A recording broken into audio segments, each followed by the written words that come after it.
欢迎来到全民缆车求生游戏。蓝星全球100亿人，年龄范围16到60岁，全部同步传送。缆车无尽头，是你在这里最重要的生存倚仗。收集物资，强化缆车，活下去。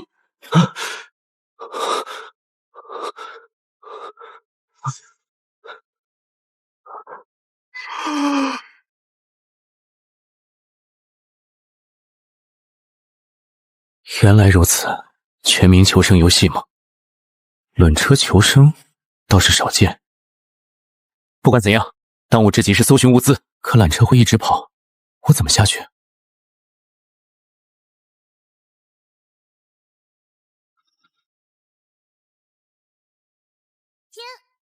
？1.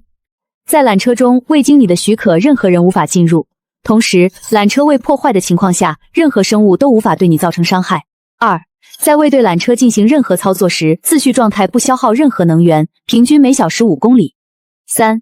缆车初始只有1×1×2立方米空间，强化它可以获得更大的空间、更强的防护，以应对致命危险。4. 请注意，请尽量在白天使用这次机会，因为夜晚极其危险，且缆车有可能遭到袭击，需要你的掌控。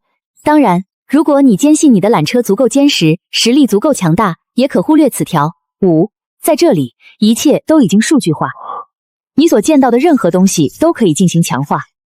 你呼唤即可得到系统界面。姓名苏木，等级1，种族人，饥饿值80，力量8，体质7，敏捷8，精神16。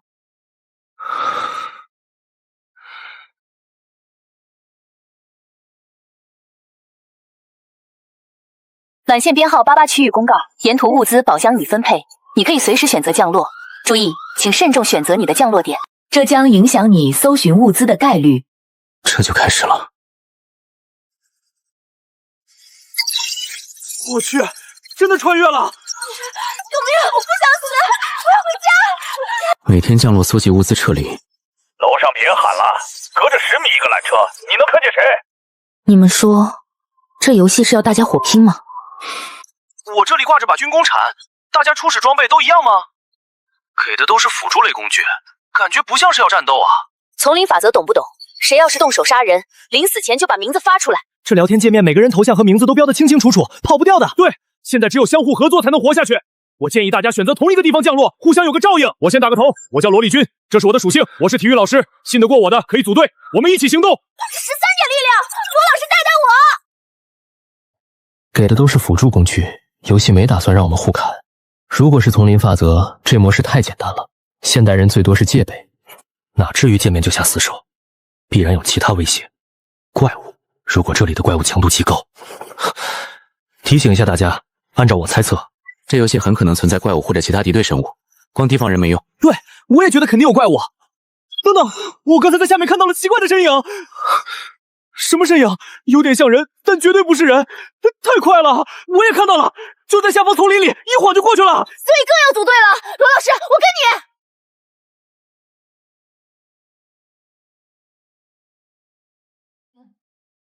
もしもし。检测到宿主灵魂符合，天赋觉醒中。天赋觉醒成功。宿主拥有唯一天赋，1级一个3选择唯一。你当前等级为1级，请抽取第一个天赋。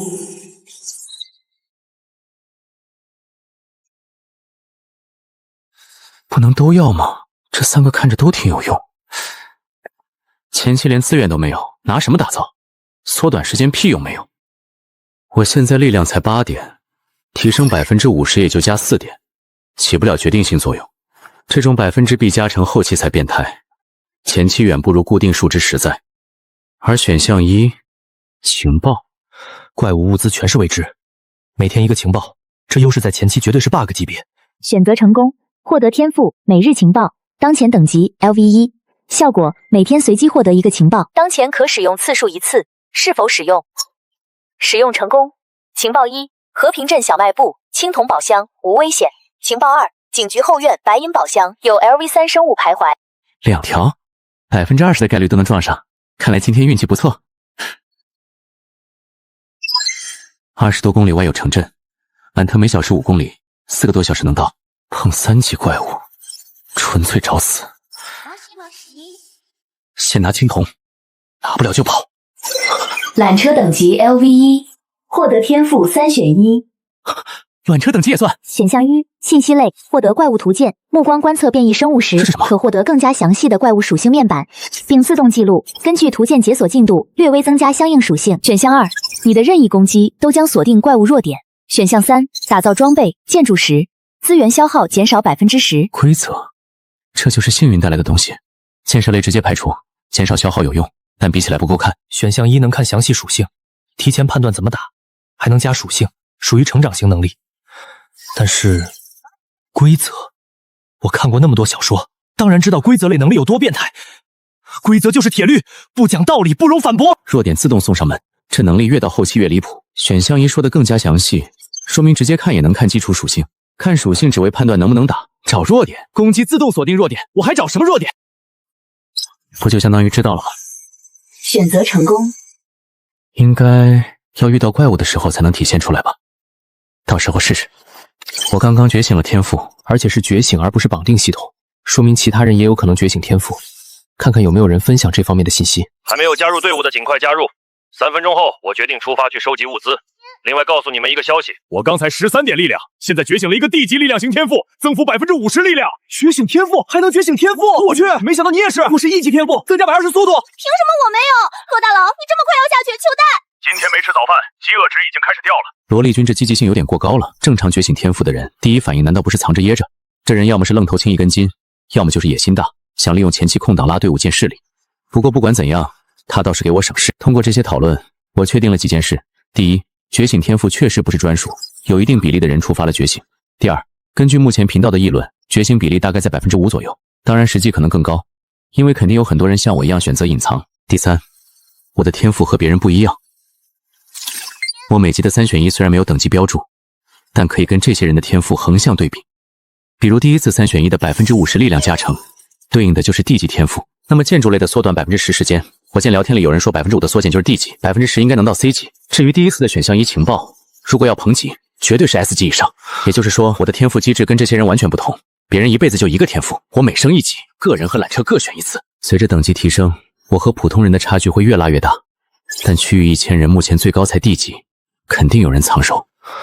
蓝星400多亿人，高等天赋怎么也有几百万。更重要的是，我要对付的大概率不是这些人。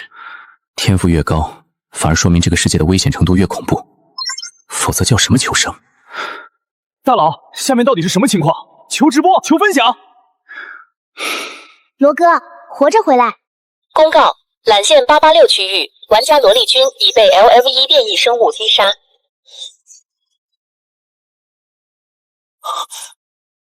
我去，萝莉君死了！他不是地级天赋吗？力量13点，增幅50%，都快20点了，都快是我2倍了！一级怪物这么猛！1级怪物，力量接近20点的天赋者，下去就没了。那里可是3级变异生物，必须更谨慎了。到底发生了什么？和萝莉君一起下去的人呢？说话呀！只死了1个人，那和萝莉君一起组队的人呢？萝莉君叫了那么多人组队，结果就他一个跳了。我去，全是老六，你们该不会都没下去吧？让人打头阵，自己缩着，亏萝莉君那么信任你们。不对，缆车相隔10米，1000个人就是10公里的队伍，游戏根本没有组队降落的功能。所谓的组队只是口头约定，除非运气好到2个人刚好挨着，否则根本不可能同时降落在同一个地方。萝莉君说3分钟之内跳，他真以为那是早上没吃早饭的问题，那估计是最不重要的理由。更大的可能是他看中了某个落点，私聊约了人在那儿集合。有没有可能，那些和萝莉君组队的人，是因为还没到达他降落的那个地点？这缆车每隔10米一个位置，虽然不长，但是我们这里有1000人，应该是依次经过同一位置的。最远的可能相隔10公里，可能萝莉君其他人距离那个点还有几公里，根本没法一起跳。问一下那些组队的人，你们是不是还没到那个位置？我去，有道理啊，我们都忽略了这一点。这缆车可不是并排走，是有分前后的。确实如此。萝莉君私聊告诉我们，他发现了一个村庄，中间有个最高的水塔，让我们在那里降落集合。但我距离那里还有至少3公里，按缆车速度得走半个多小时。我也在那个组里，我距离更远，估计要1个多小时才能到。没错，我也是组里的。我们还没来得及跳，就听到他死了。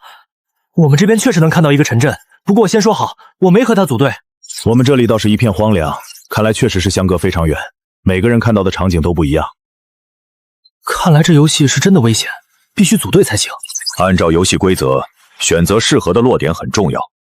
城镇里面资源会更丰富，但怪物肯定也更多。那个，我看两车前后都有编号，我们能不能通过两车编号来组队？这样至少能保证大家降落的时间差不多。对，两车编号应该是按照顺序排列的，前后相邻的人可以一起行动。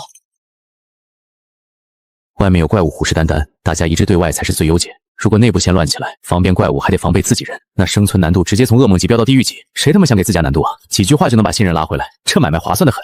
再说了，求生小说里物资交易系统大概率是存在的。我不可能每次搜到的都合心意，迟早得跟别人换。这里死一个，未来少一个买家，亏的还是我自己。もしもし。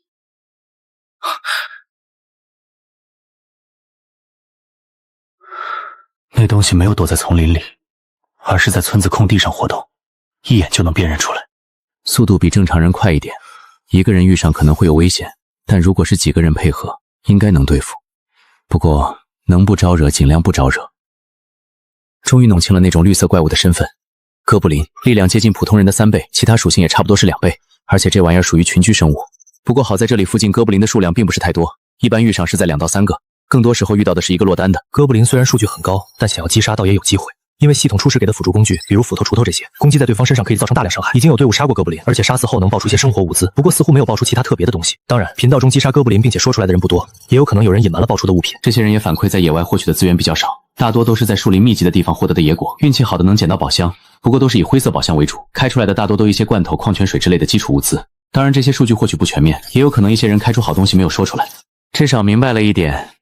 白银宝箱暂时不用想了，1级哥布林属性都这么高，要几个人才能对付？3级变异生我现在去碰就是送死。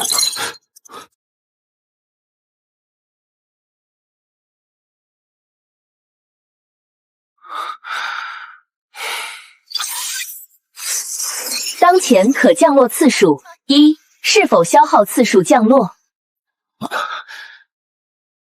目标：小卖部。街道中段那个不起眼的位置，从上面看去很模糊，如果不是知道情报，根本发现不了。没有，至少肉眼可见的范围内没有看到任何会移动的东西。整个镇子安静的有些诡异，但情报上写的是周围无危险，可放心获取资源。暂时只能选择相信这个天赋的准确性。距离在快速缩短，我们马上就要到了，准备行动。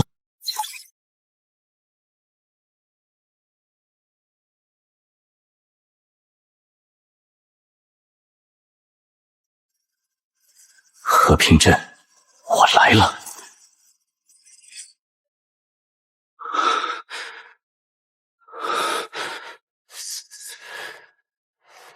虽然情报上显示周边没什么危险，但我还没傻到完全放松警惕。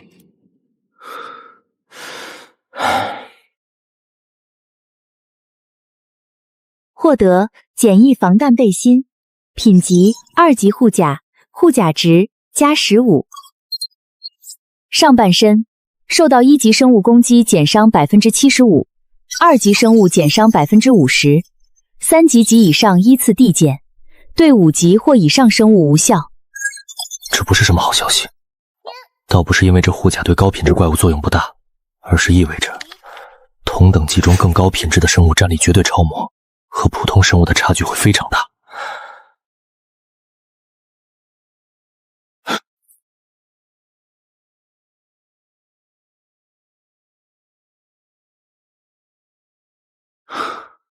辣条算了。烟这东西对于一些烟民来说绝对是硬通货，可以留着之后交易。80斤应该是和我那8点力量挂钩的，不过12公斤还好，跑得动。もしもし。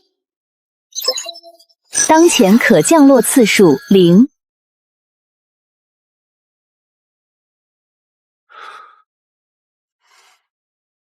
意思很明显，通过到达这些位置，车列会缆侧。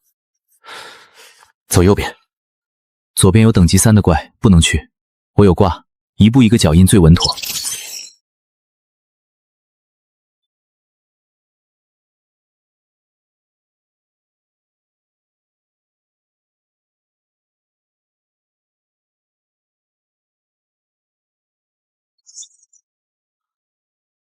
物资不能拿。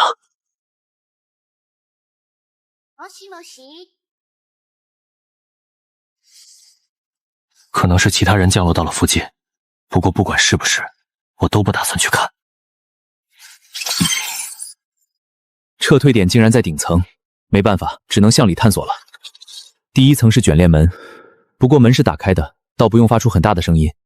1楼比较空旷，似乎是用来停车的。不能开灯，万一里面有怪物会被惊扰。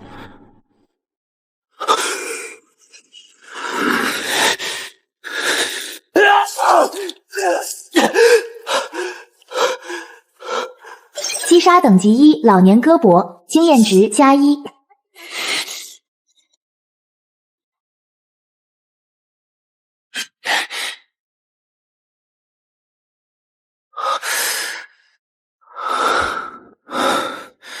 这是1级的哥布林，还是减伤75%的情况？这要是没有这个2级甲，被这一棒打下来，估计都得凉。获得巧克力乘1，获得矿泉水乘1。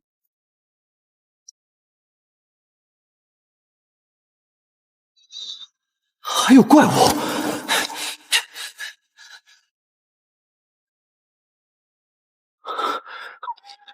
箭在弦上，只能冲了。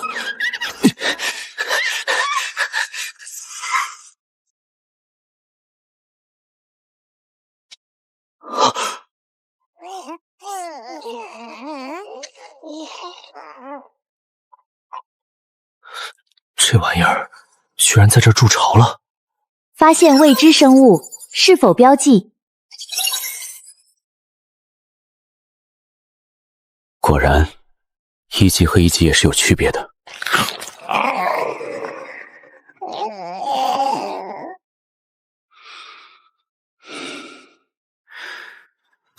借此机会试验下这天赋到底怎么运作。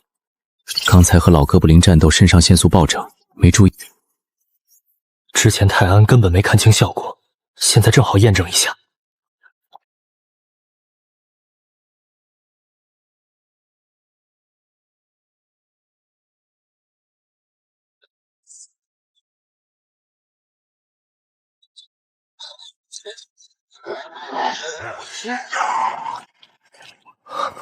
这天赋，规则类能力，果然不讲道理。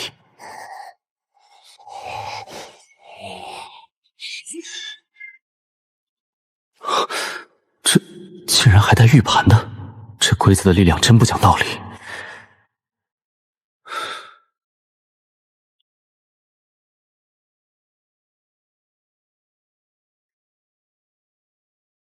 击杀等级1哥布拉幼崽，经验值+1。击杀等级1哥布拉幼崽，经验值+1。连续13次击杀提示，总计经验值+13。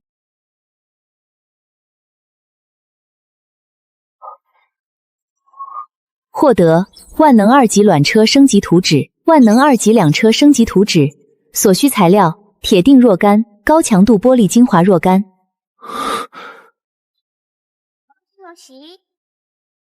获得铁锭乘1。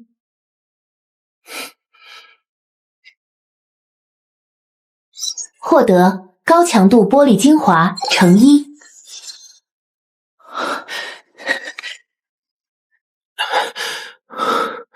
获得铁锭乘1。获得高强度玻璃精华乘1。获得压缩饼干乘1。蓝图：简易寻水器。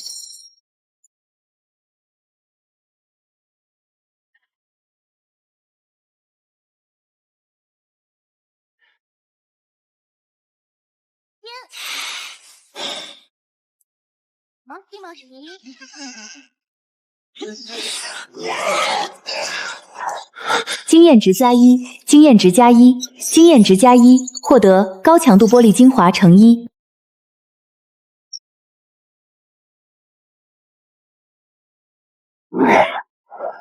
获得高强度玻璃精华乘1，获得铁锭乘1，获得燃油1升。当前经验值54,100，还差46点，不过半个月的口粮和材料够了。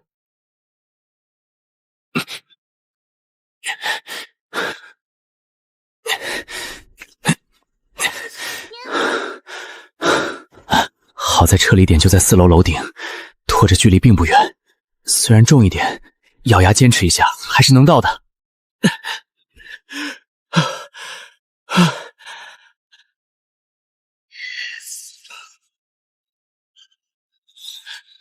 那边是警局的方向。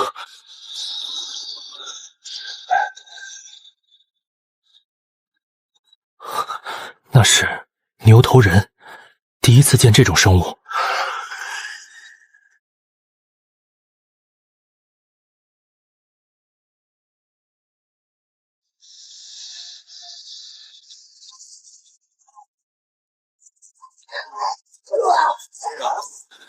我终于明白为什么这个哥布林巢穴里只有幼崽一只老的走不动的老哥林了，原来成年的全都去和牛头人干仗了。怪物之间也会互相厮杀，这个情报得记下。至于去捡漏，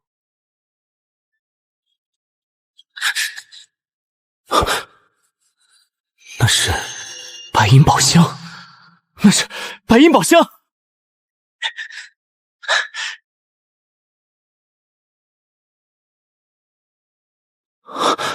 好东西。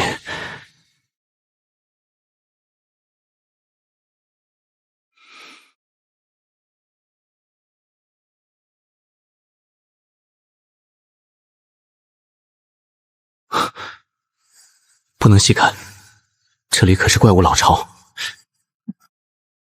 获得 M50百转轮手枪，品质绿色；获得冰火双生种子，品质绿色；获得小型力量增幅药剂，品质绿色。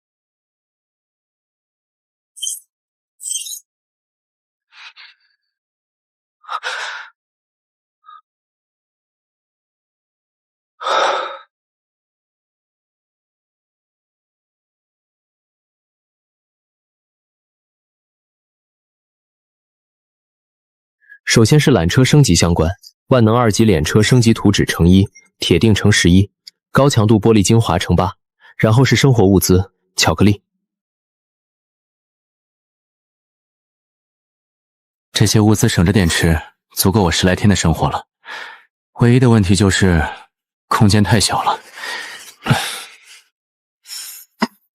得尽快升级缆车了。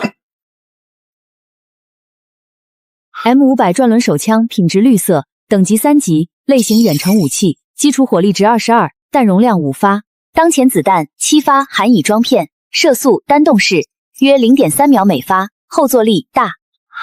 火力值22，之前我用斧子造成伤害的经验来看，这东西应该和现实差不多。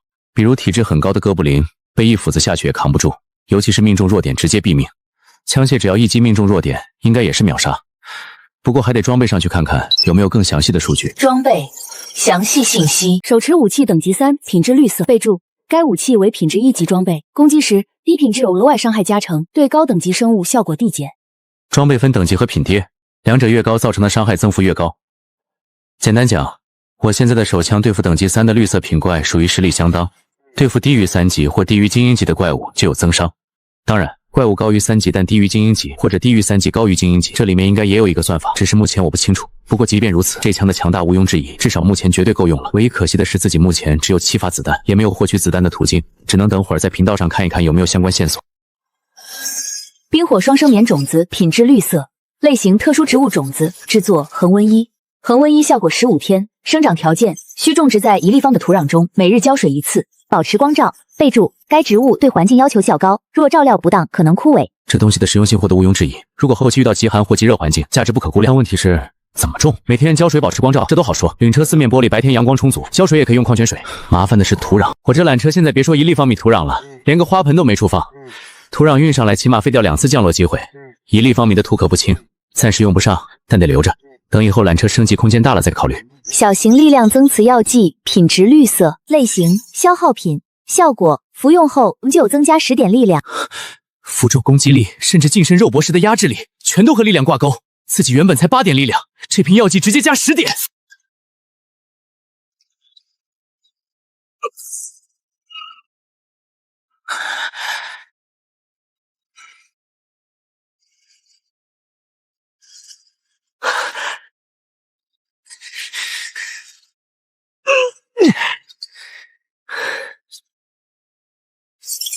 姓名苏木，等级1，种族人，饥饿值66。18点力量，已经和那些成年哥作人持平了。再配合锁定弱点的天赋，近身战斗的把握大了不少。不过现在还不是骄傲的时候。夜晚极其危险，缆车可能遭到袭击，必须尽快强化。图纸到了缆车内，上面的数据果然发生了变化。方向1，消耗铁锭乘10，升级后缆车护甲提升至40，空间扩大至4立方米，可承重乘3。升级后缆车护甲提升至30米，可承重4吨。方向3，特殊型，消耗铁锭乘2，高强度玻璃精华乘8，升级后护提升至20，空间扩大到4立方米，可承重4吨。获得特性全景视野，玻璃占比大幅提升，观察范围更广。选择成功，缆车升级开始，预计耗时2小时，请耐心等待。当前升级进度0%。3升油道燃油注入，当前燃油量3升。缆车动力系统已激活，可操作加速时速20公里每小时。满油状态下最高时速20公里，可以连续行驶15个小时。不过我更在意另一个问题，加速的话会撞到前面的缆车吗？如果现在加速，10米的距离转瞬即逝，除非这缆线本身就有某种规则，让缆车无法相撞。燃油这玩意儿，目前看来比食物还珍贵，能不用的尽量不用。死了97个人，死亡率接近10%，而且这还只是第一天，大部分人甚至还没有尝试降落。谁行行好，借我一瓶水，我饥饿值掉到40了。有没有大佬施舍点吃的，哪怕半块面包也行啊！求求了，给我一个罐头吧，我以后发达了肯定还。按照我在屏幕上看到的信息，几乎只要出去搜索过的，多多少少会有一些物资。这些频道上求物资的，要么是想白嫖，要么就是都没下去过的。马上6点了，天色已经开始暗下来，这个点再降落大概率会在黑夜中摸索。生存守则里写的第一次尝试都不敢做，现在指望别人施舍，想多了。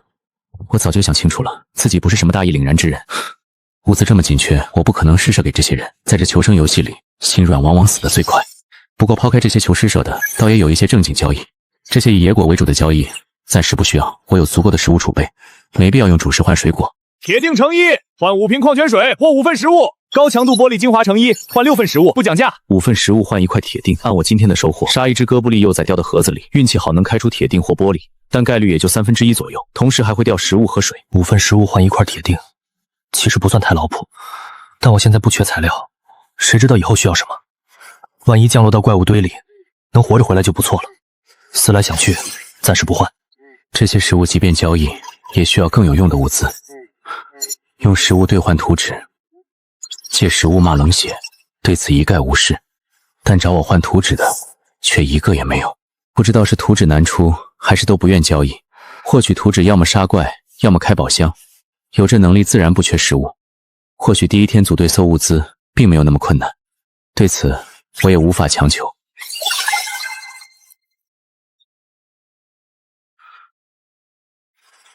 1级力量型突破符箓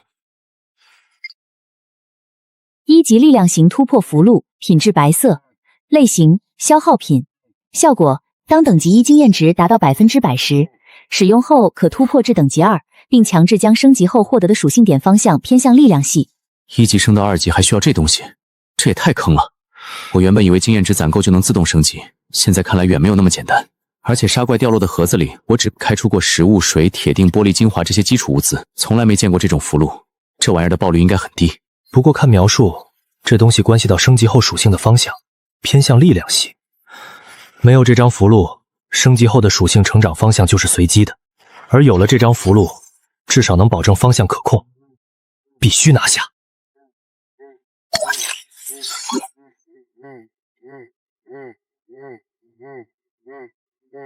在的，你要买。虽然这些食物我能一次性拿出来，但这价格也是能商量的。也没有。那你有保暖物资吗？衣服、被子什么的，可以抵3份。保暖物资抵3份，这个季节不值钱，他要收肯定没那么简单。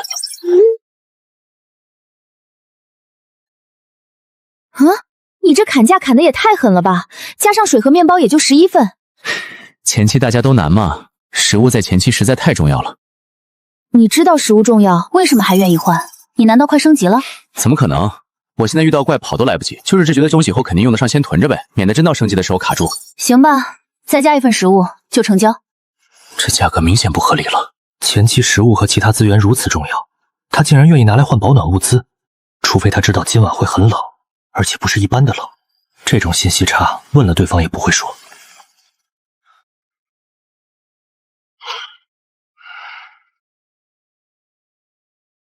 算了，这辈子对自己没什么用，相反食物作用更大，不可能给他那么多，而且这玩意儿太臭了。再加一份我真的拿不出来了，要不这样，我多加半份面包，不能再多了。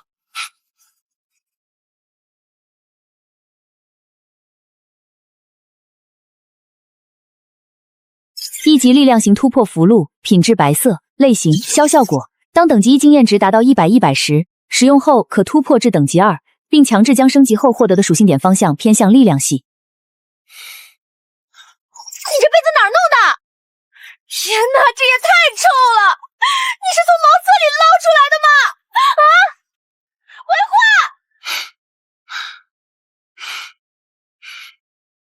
你说话啊！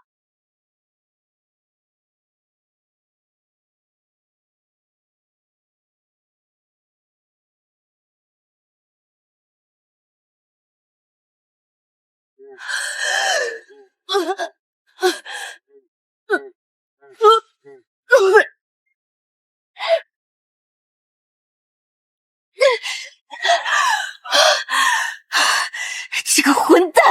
对方已关闭私流。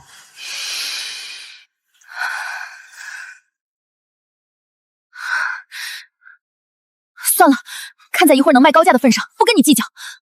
那个叫苏木的家伙以为自己占了便宜，这反倒让我没有负罪感了。等着吧，等今晚温度降到0度以下，有你哭的时候。哼，到时候看你拿什么求我。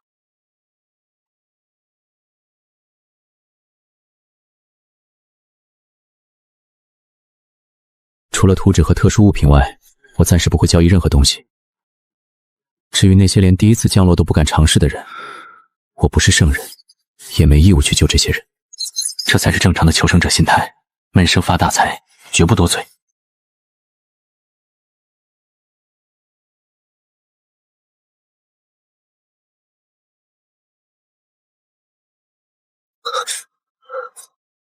当前缆车外温度8°C。8度，白天至少20多度，这才刚刚入夜就降了10几度。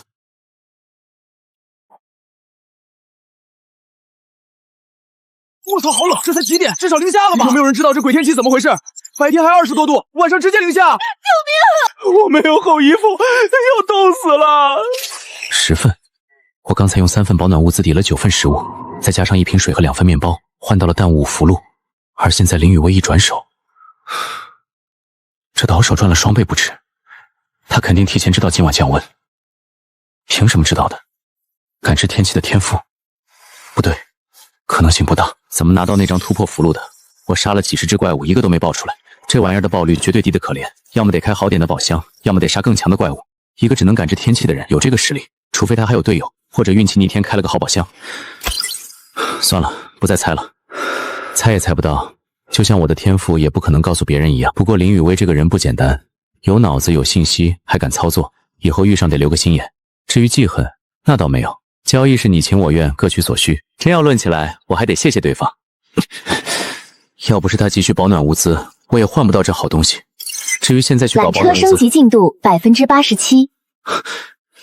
快了，再坚持一会儿就行。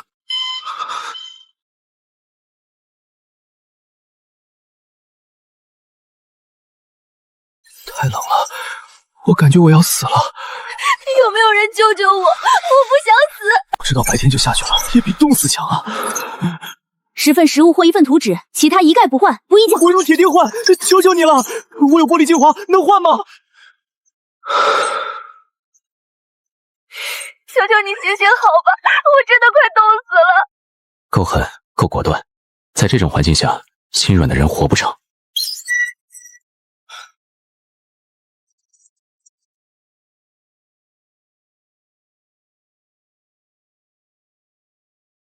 丁，缆车升级完成。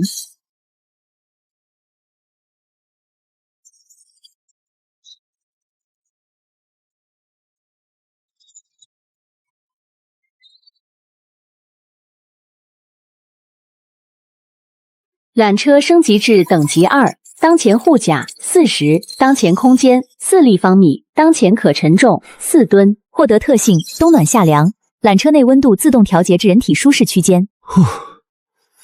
前所未有的舒适。你的缆车当前等级为等级2，获得一次天赋3选 D。来了，又是幸运选项。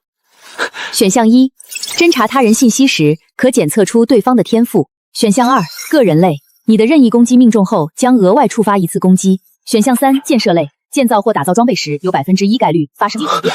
运气这么好吗？又出了个规则类选项。上一次的任意攻击都将锁定怪物弱点，已经让我体验到了规则类能力的恐怖之处。闭着眼睛都能刀刀暴击，投掷都能预判走位，这种不讲道理的能力简直就是 bug。而这个攻击命中后额外触发一次攻击，如果按照字面意思砍2刀，砍1刀开枪打1枪相当于打2枪，而且这个额外触发的攻击，选择成功。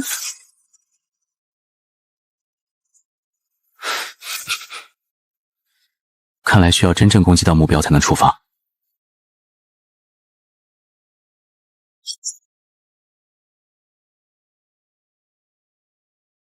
那样的东西根本没法处理，不如直接当它不存在。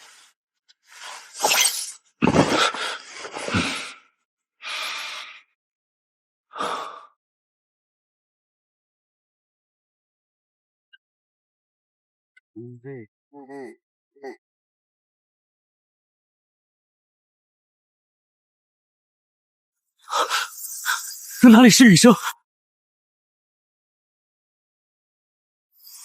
当前护甲40:40，耐久度99%，没有任何损伤。自己这是2级缆车，护甲高达40点。如果是1级缆车呢？那只有10点护甲的铁皮和玻璃，能扛得住这种持续撞击吗？我操！外面这是什么鬼东西，在疯狂撞我的缆车！救命！我的缆车被撞得摇摇晃晃，感觉快承受不住了。有没有人知道怎么对付他们？我玻璃上已经出现凹痕了。谁能救救我？我不想死。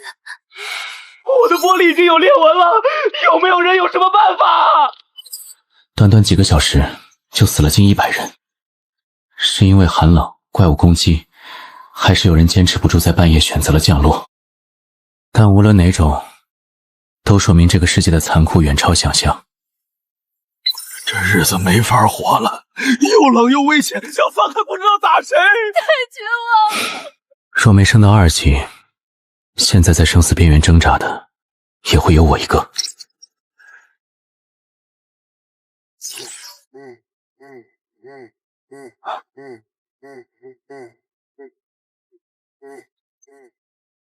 1点抵冲，正好是那些怪物开始撞击的时间。什么事？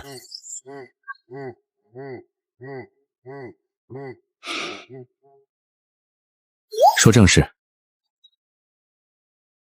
试探我，目前真正拿出来卖燃油的可几乎没有。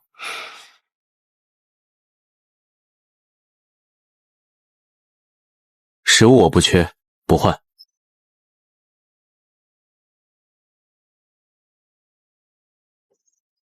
图纸，棉被加上那些保暖物资，以你的精明，手里的图纸绝对不少。你要什么样的图纸？之前的保暖物资，他这么急着收集燃油，肯定有某种信息渠道。燃油可以提高缆车速度，自然是加快速度逃离这个位置啊。原来是这么用的，用燃油加速避开袭击。只是因为我没受到损伤，根本没往这方面想。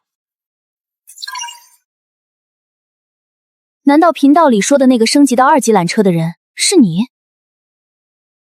我刚才好像看到前面那辆缆车突然变大了，是我眼花吗？我操，那是升级了吧？这么快就有人升级了？大佬求带，求抱大腿。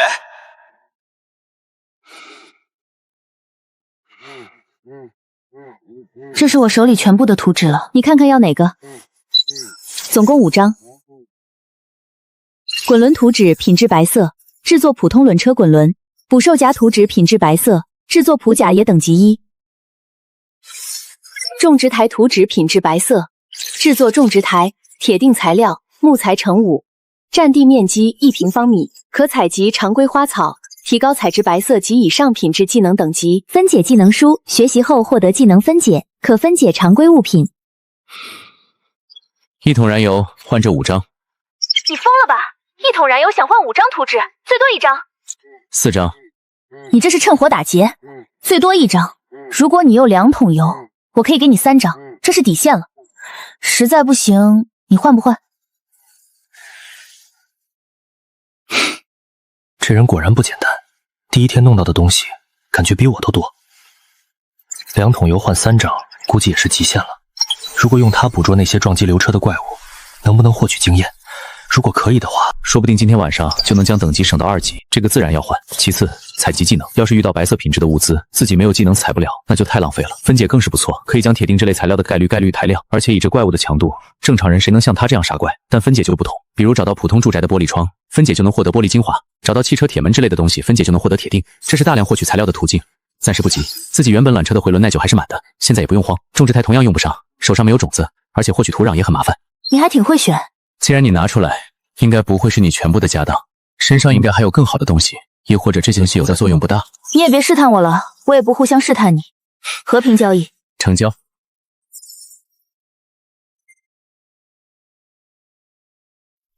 是否学习采集？是否学习分解？分解等级1，0分100。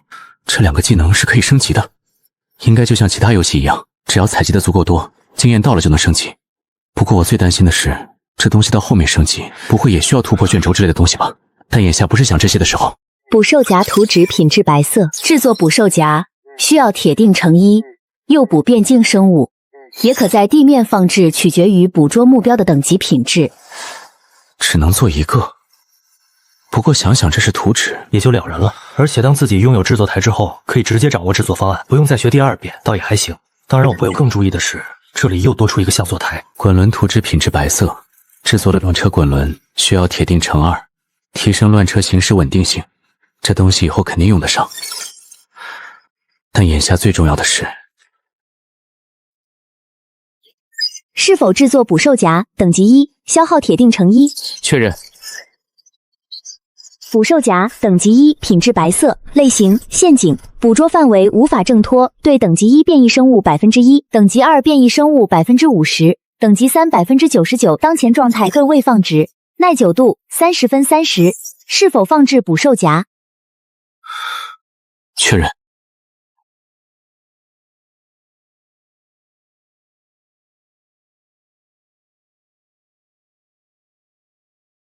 护甲40点，耐久度仅下降1%。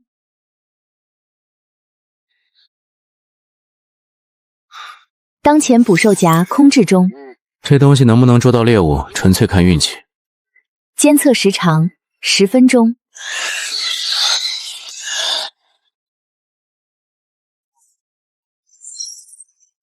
我的玻璃裂了，救命！有没有人有办法？我快撑不住了！那些鬼东西还在闯。帮不了，也没法帮。丁，捕兽夹捕捉到猎物。捕兽夹状态已捕获猎物。我连这是什么东西都不知道，即便被捕捉也不会放起来。万一到时候挣脱了怎么办？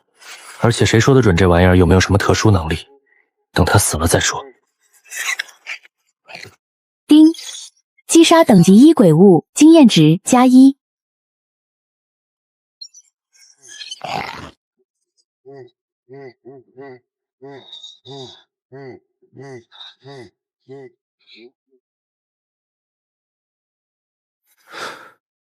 这东西怎么说呢？诡异。光是看着它，就觉得心里发毛。鬼符等级1，种族鬼，夜行，属性撞击移动物。无法查看，这还是我第一次遇到这种情况。鬼族，这个世界不仅有变异生物，还有这种叫鬼的种族。是否分解鬼肤？分解失败，获得养料层1。每天浇水，保持光照，而养料的效果是加速生长，而且特别标注喜阴植物。冰火双生棉算喜阴吗？不确定。不过就算能用，现在也没地方种。前期我不打算去弄泥土，提示：位于卵车外部，当前卵车遭受攻击，无法拾取。难怪，得等他们消停了再说。丁，捕兽夹捕捉到猎物，击杀等级1鬼步。又一只。捕兽夹等级1，品质白色，耐久度28分30。捕捉一次掉了1点耐久。按照这个消耗速度，一个捕兽夹最多捕捉30次就会报废。不过转念一想，倒也合理，毕竟是白色品质的普通陷阱，能捕捉就不错了。还想用多久？丁，捕兽夹捕捉到猎物，击杀等级1鬼符，经验值+1。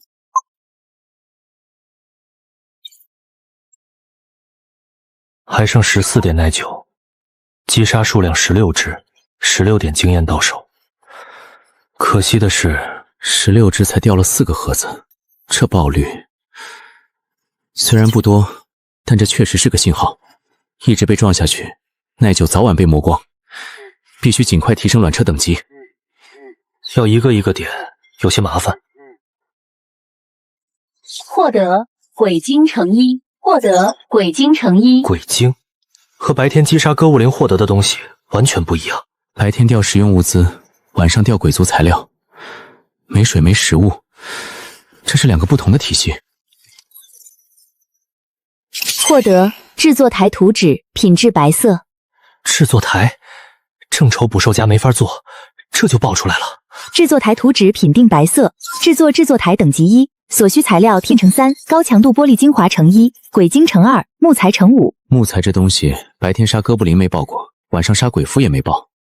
交易成功，获得木材乘5，铁锭乘1。价格懒得计较了，必须快速把制作台打造出来，外面可还有残余的怪物。交易成功，材料已补足。其实原本价格还可以再低一点的，不过我也懒得计较了。现在我需要快速将制作台打造出来，因为这个时候还有一些残余的怪物。现在虽然攻击间隔时间变长了，自己再制作一个图气的物品捕兽夹，尽量多的获取经验。要知道这么好刷经验的机会不多，我可不认为自己还能像之前遇到哥布林幼才那么幸运。鬼晶乘2，木材乘5。制作台等级1，品质白色。功能：制作已掌握的物品。这制作台升级不依赖经验，只需满足材料条件，是个好消息。这鬼木听名字就和鬼族有关，估计得从晚上那些怪物身上爆，或者用特殊方式获取。不过现在想这些太远了，能做出这台机器已经很满足了。是否制作捕兽夹？等级1，品质白色，消耗铁锭乘1。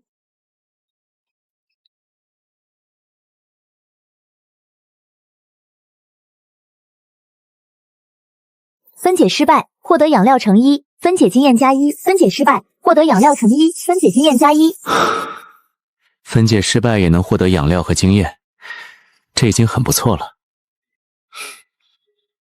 分解等级1， 16分之100，采集等级1， 0分之100。再升84点经验就能到2级，不知道2级分解会有什么变化。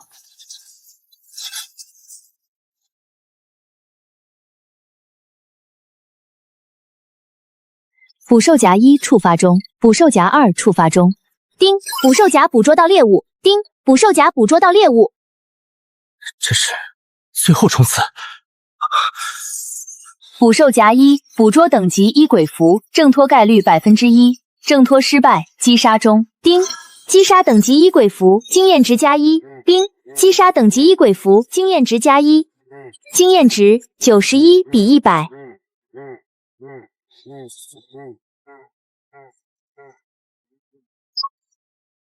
获得鬼晶乘1，获得鬼晶乘1，获得鬼晶乘1。图纸这东西爆率本就不高，能出制作台已经算走运了。什么玩意儿？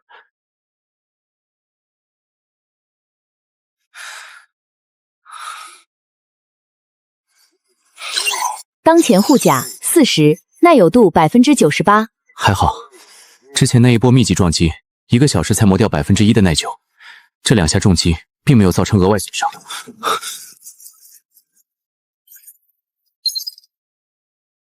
5分钟左右磨掉1%。按照这个节奏下去，到天亮还有2、3个小时，是不可能将耐久磨光的。但问题是，这掉耐久，我现在可没有找到修理的方法。可不能让中子真打不中。即便实则弱点攻击，得有视野，太远伤害也会降低。一片漆黑，开枪也是浪费子弹。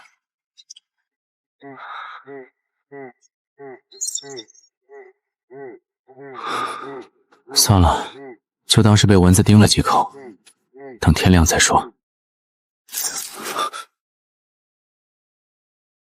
捕兽夹1，捕捉到猎物，挣脱概率50%、45%、40%。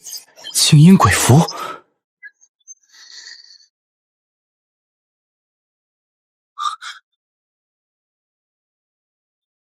捕兽夹1当前耐久8分30，6 30。这玩意儿真要挣脱！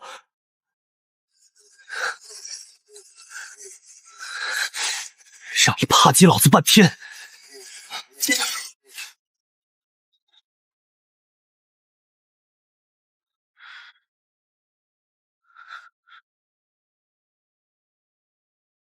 已经死了。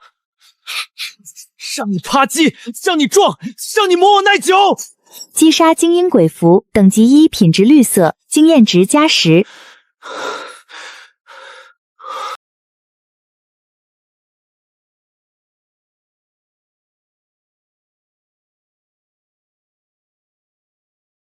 这么硬，怪不得撞得那么响。获得小型剑救图纸，品质白色。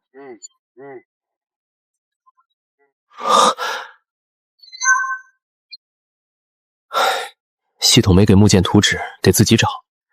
不过剑响本身比手枪只低7大火力值，还是主动攻击武器。有了它在于夜间袭击，不用干坐着听啪叽声了。不过在这之前得先把等级升到2。刚刚那10点经验已经让经验条出了，抽卡总归要有点仪式感。是否使用1级力量型突破符箓？确认。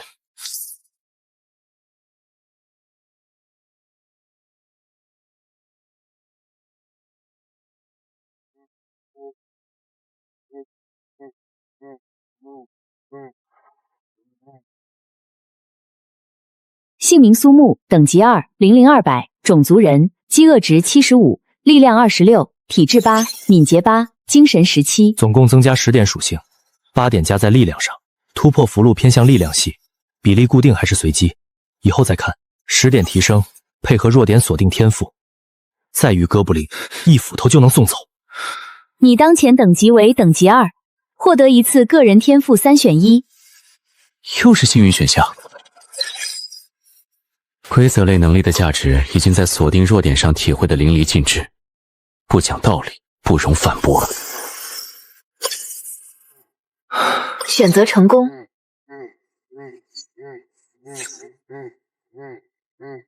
大佬，你又说木材？这不就是先前卖他木材那人吗？对，10份木材，5份食物，收不收？收！大佬你等等，我这儿还有。你哪来这么多木材？嗨，别提了，我想这游戏不都讲究要想富先撸树嘛，就砍了2棵树试试。反正我别的不怎么会，树多。谢谢大佬，我一定小心。木材到手，材料够了。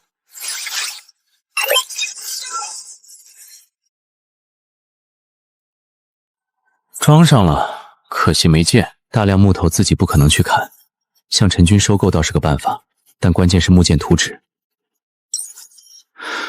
不过这事儿先放放，忙活大半夜必须补觉，否则白天精神不足很危险。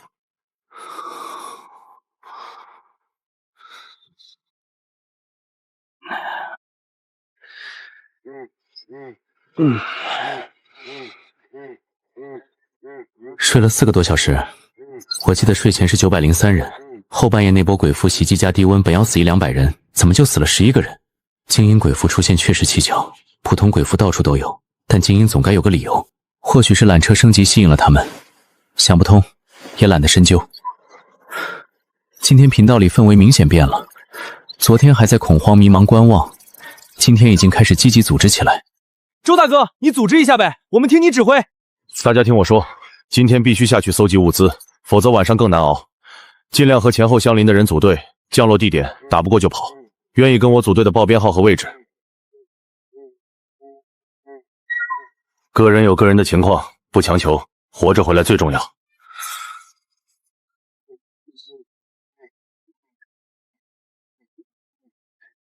当前可使用次数1，是否使用？情报：在距离您所在缆车7.23公里处的红豆度假村海盗船游乐设施下方，有一个青铜宝箱以及一个1级幸运大转盘。请注意，该区域有一只等级2变异生物徘徊。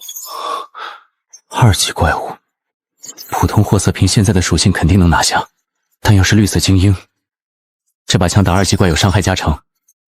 问题是子弹只有7发，还不知道它是什么类型。情报说有1只，但不代表真只有1只。就像昨天白银宝箱指标了等级3变异生物，结果周围是上百个哥布林和近10个牛头人。红豆度假村听着像旅游景点，海盗船在游乐场里，这种人流量大、建筑多、地形复杂的地方，很可能不止1只怪物盘踞。但开放空间，视野开阔，去不去？去。青铜宝箱价值已经体验过，白银宝箱更是出了手枪种子，力量直接力翻倍。幸运大盘一听就能出我好东西。至于风险，有熊抱预警，有手枪防身，有新天赋加持，这样都不敢去，只会被游戏淘汰。10点整，到红豆造战区需要1个半小时。斧头耐久还有87够用。想白嫖的，想用废品换食物的，全部无视。木剑图纸没人有，又扫了一眼交易频道，同样没人出售其他图纸。也是，昨天一天过去，今天就刚能在收集交易了。绿色坐标就在那片建筑群里，距离大约2公里，不能直接降落在村桌里，村里怪物可能较多，直接进容易陷入包围。从外围绕进去，外围先观察再判断。没有怪物，可以降落。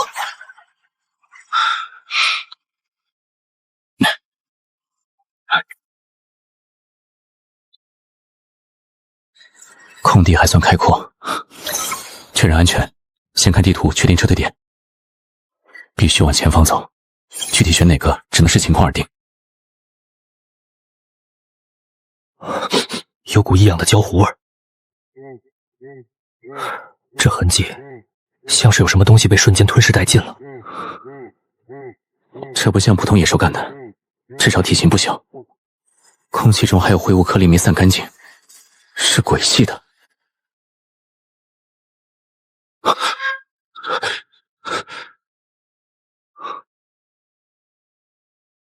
其他玩家有点实力，先别惹事。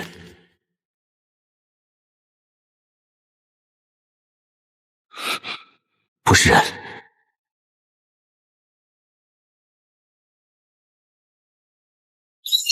影鬼力量16，敏捷10，和哥布林差不多，力量低一点，体质低一点，敏捷高一些。能打，枪声会引来更多同类，更会告诉所有人我在这里。别急，等一个合适距离，20米、15米、10米，就是现在！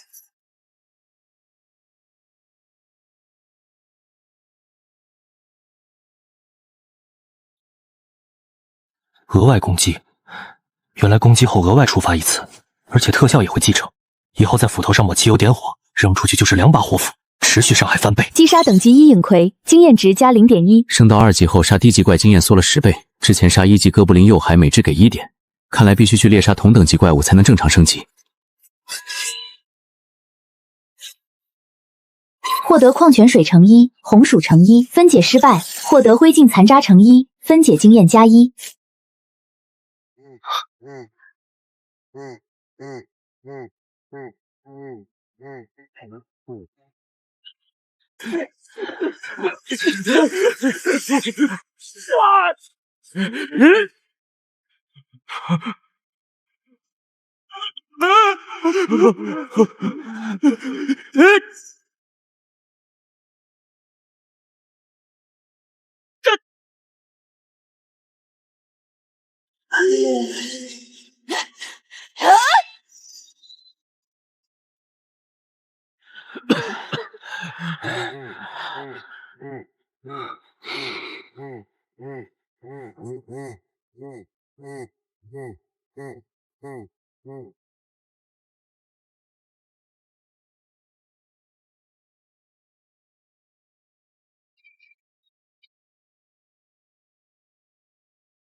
是否分解铝合金卷脸门？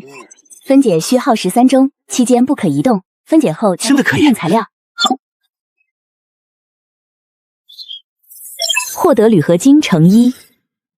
轻的不像铝合金该有的重量，但系统出品必属精品。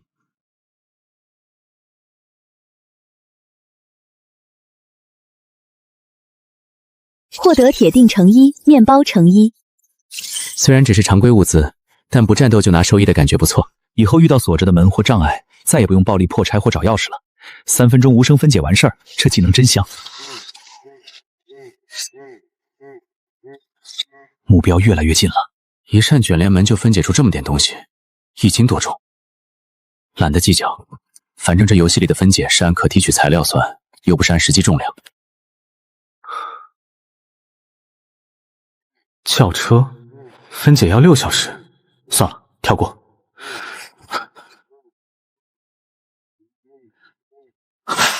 有动静了，那就好办。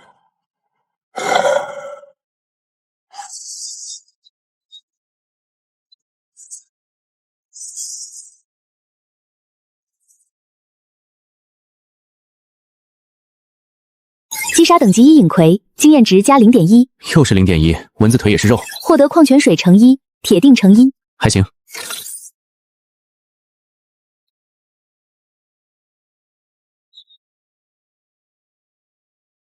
冻肉还没坏，好东西，但没地方加热，带不走。是否分解家用冰箱？分解需耗时5分钟，分解后将获得材料：铁成衣，获得铁锭成衣、制冷器件成衣、铜线成3。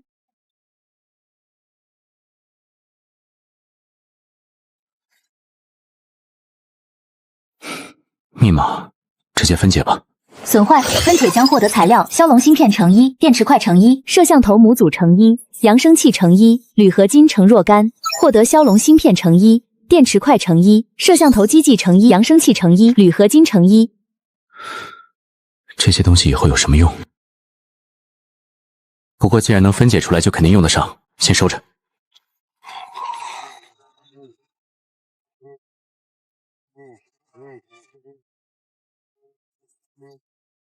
经验加0.1，获得石斛成衣、水成衣。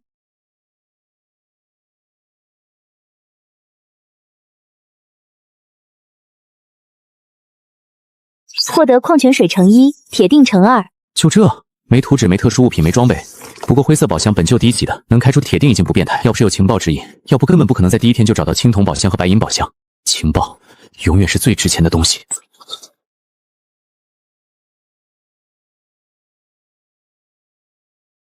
全是冻货，带不走，直接分解。获得铁锭成2，制冷用电视成2，获得显示屏成1。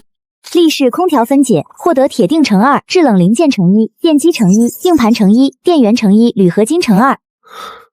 5060显卡，这玩意儿在游戏里能有什么用？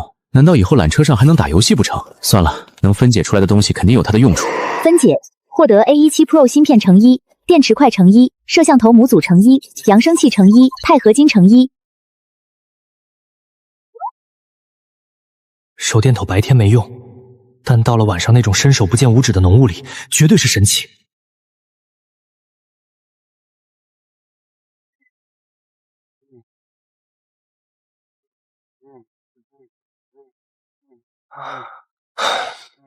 一路过来只出1个回箱，运气不太行。不过越危险的地方出货概率越高。昨天2个白银宝箱都在高危区域，这家宾馆人流密集，隐鬼肯定不少，高风险高回报。正好拿这家红豆宾馆练练手，熟悉密集建筑里的战斗节奏，顺便看看能不能再开出点好东西。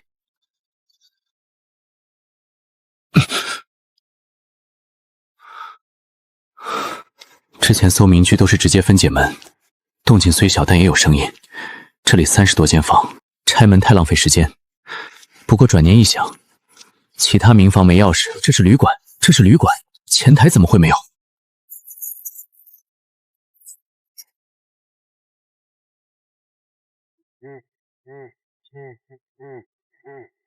？201、202、203，全对得上。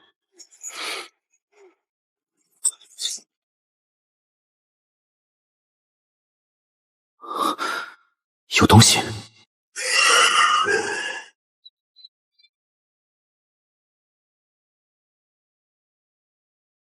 击杀等级1银魁，经验值加0.1。锁定弱点这个天赋真的太 bug 了，不管对方怎么扑都能命中要害，加上额外攻击，相当于1斧头砍出2斧头伤害，1级银魁根本扛不住。青铜宝箱。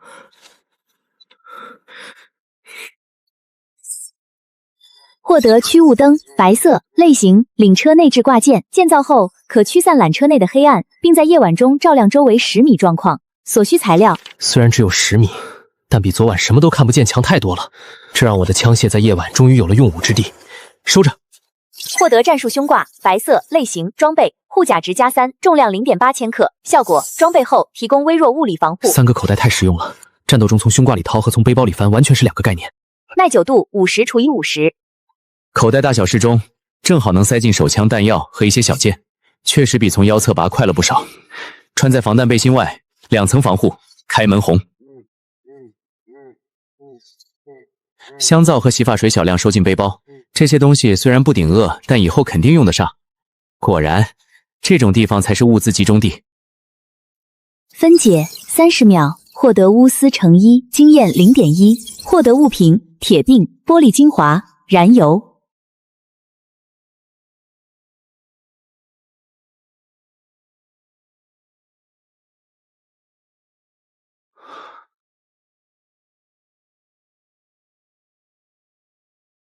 不像银魁，这个世界什么都有可能。银魁会洗澡吗？不会，但万一会呢？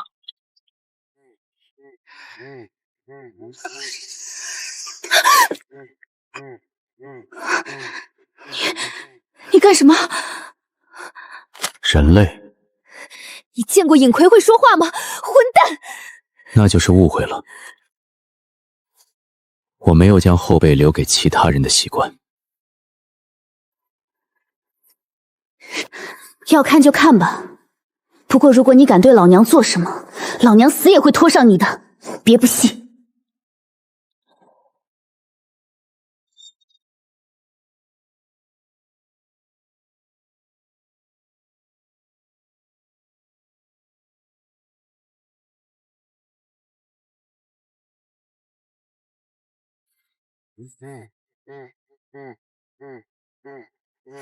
我说过，如果你敢，我们就一起死。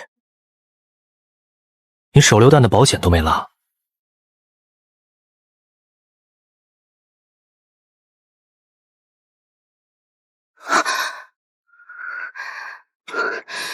你要干什么？那个，你开的，可以做交易吗？林雨薇。苏木。里面如果有好的图纸，我可以拿东西和你交易。这是威胁交易吗？不，如果你有这种想法，可以等到回缆车之后再和我交易，我不会强求你的。东西我可以和你交易，但不是在这里。可以，有优先交易权就行。对了，你是怎么知道这里有白银宝箱？这是我最好奇的问题。我一路搜过来，每个房间都进去过。如果林雨薇从1楼开始搜，肯定会在前面遇到我。但事实上，我搜到208才碰到她，前面的房间都没有被搜过的痕迹。我不信什么运气逆天。这个无可奉告。对方不会说，我也问不出来。但从他表情，我大致能猜到，他的天赋应该和信息类有关。怎么有种熟悉的感觉？好了，如果想要和我交易，现在请你离开这里。不急，再问你一个问题：昨晚你用了燃油脱离危险区域，应该花了不少时间，怎么会降落在这里？2个小时。谁说燃油就一定要用来跑路？难道你不知道昨晚攻击我们那些东西，他们怕光吗？论坛上应该讨论过才对。昨晚我一直在研究怎么捕捉鬼符，后来就睡觉了，根本没注意频道里的讨论。所以你在那些东西攻击1个小时，不对，你又这是2个情况下竟然坚持下来了。2级缆车的防御这么高吗？这家伙竟然反过来套我的话。只是我看了鬼符的介绍，似乎没有怕光这一点，是因为这不是详细信息，还是因为这些夜行生物都怕光，属于常识，不需要额外标注？你想不想和我交易手上这枚手榴？你现在就可以交易给我。不是现在。那你是有什么要求？聪明，实话告诉你，和聪明一个白银宝箱里，这枚手雷其实是最不值钱的。里面有张图纸，我相信你应该会非常在意。不过，不是我小看你，你身上真有等价的物品来交易吗？我知道一个地方，绝对有好东西。不过很危险。如果你愿意和我合作，有具体信息吗？你答应了我就告诉你。这家伙的天赋肯定是信息类的，这家伙感觉比我还要富有，究竟怎么做到的？好了，我可以告诉你具体地点，不过我手上可是有手榴弹的，如果你到时候背信弃义，我们就一起死吧。我这个人有底线。希望是吧？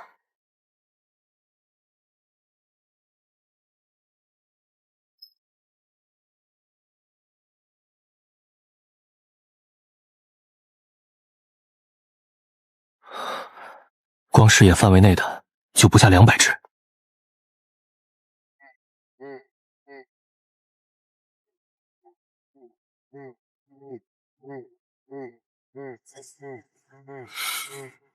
没有目标时就像木偶，可一旦有风吹草动，哪怕只是一点声响，也会被200多只怪物瞬间围殴。你觉得这种情况下能过去找到你说的地方吗？这里比想象的更麻烦，但我研究过，他们对声音和血腥味敏感。去东侧服务中心用广播把影葵引开。服务中心？你确定？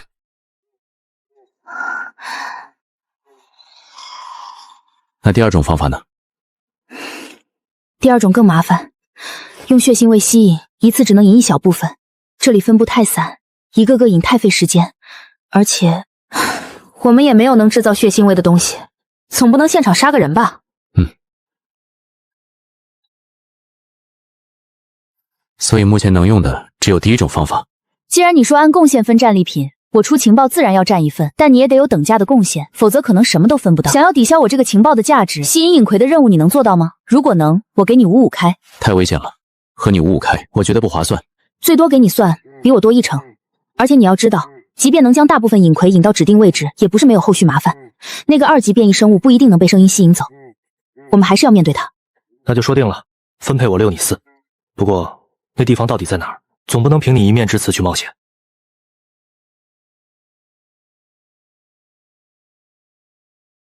我的情报指向海盗船区域，林雨薇目标是鬼屋，不同位置不同目标。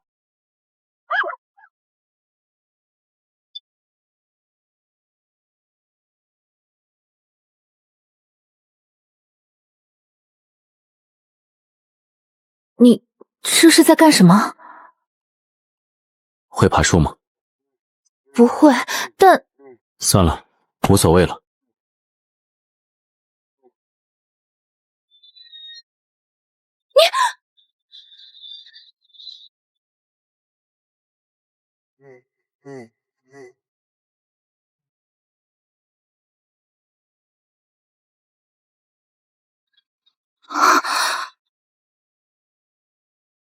原来不是用来打电话的。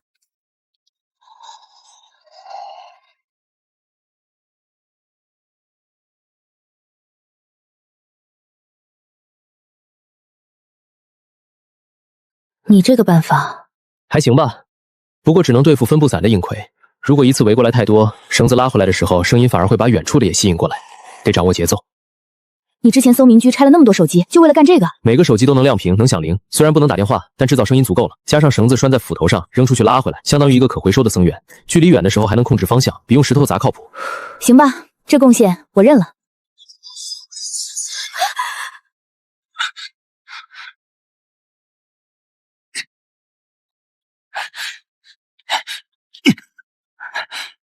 上来！完了！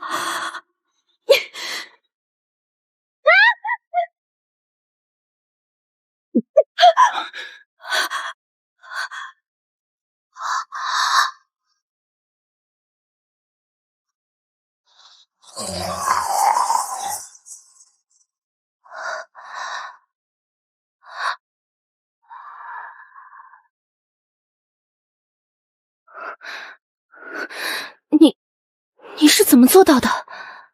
就这样。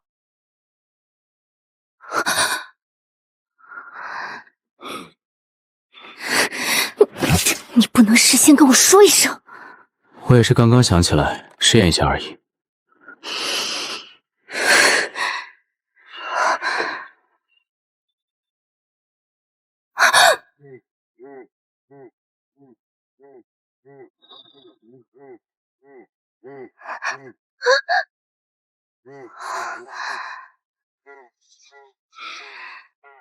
你有趁手的武器吗？我的斧头扔出去了。我包里有个大扳手，一会儿借我用用。进鬼屋不能造成太大动静。可以下去了。需要帮助吗？多加0.5成。不用。这里这么多丧尸，你还有信心进来，应该还是有点底牌吧？我有把枪，但大概率不能用。我对付1级丧尸有把握。我有这个，行了吧？你疯了？那是鬼屋，一炸爆炸动静瞬间会把所有丧尸都引过来。我当然知道，可以隔绝方圆20米范围内的声音，持续20分钟。静音结界符，品质白色，类型消耗品，效果以使用者为中心，半径20米圆形区域内所有声音无法传出结界，持续20分钟。这东西也是白银宝箱开出来的。不用试探了。就一个消息抵1成。不，最后资源我多拿1成。你想得美，我自己去频道买。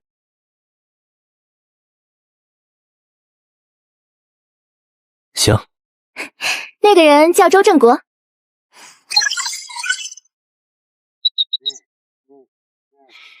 怎么不回你？如果你想要，我这里还有1张，一会儿物资我要8成。奸方，咱俩谁是奸商你心里清楚。用3个臭烘烘的贝汁换我的突破符箓，说食物紧张，后来用2桶燃油换我3张图纸。先进鬼屋。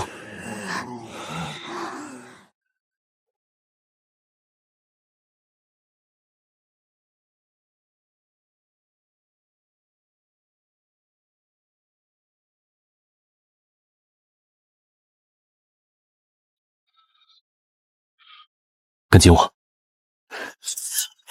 符箓只有20分钟。静音结界已激活，剩余时间19分59秒。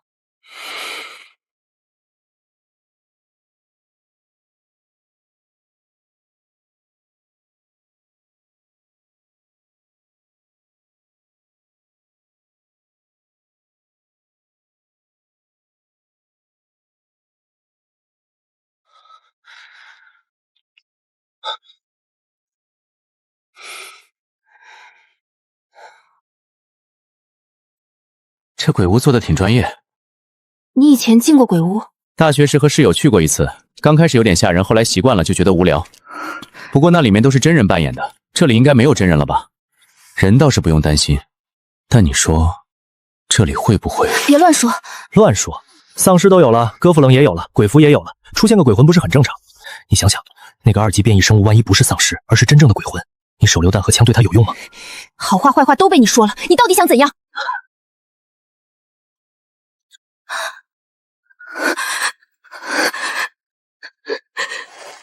挺能忍啊。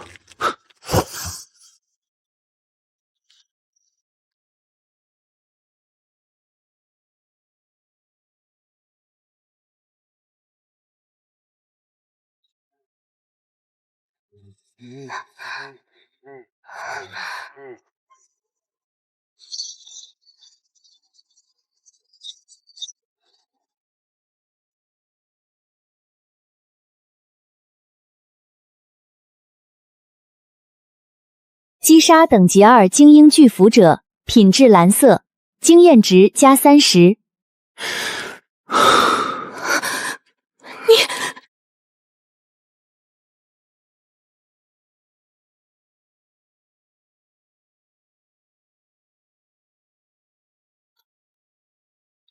如果不是这条锁链，那柄巨斧可能已经劈到我头上了。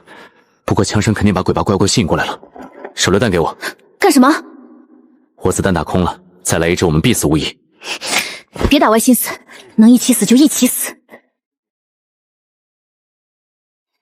没有危险了，要是有其他东西早被吸引过来了。这是什么怪物？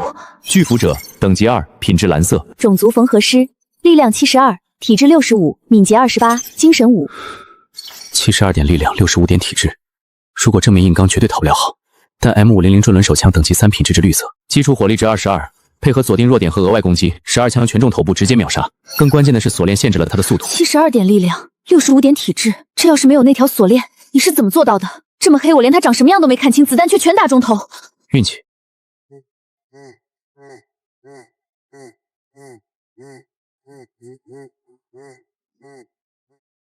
性恶转盘，好运与厄运各占一半，注意，极度危险。好运厄运各占一半。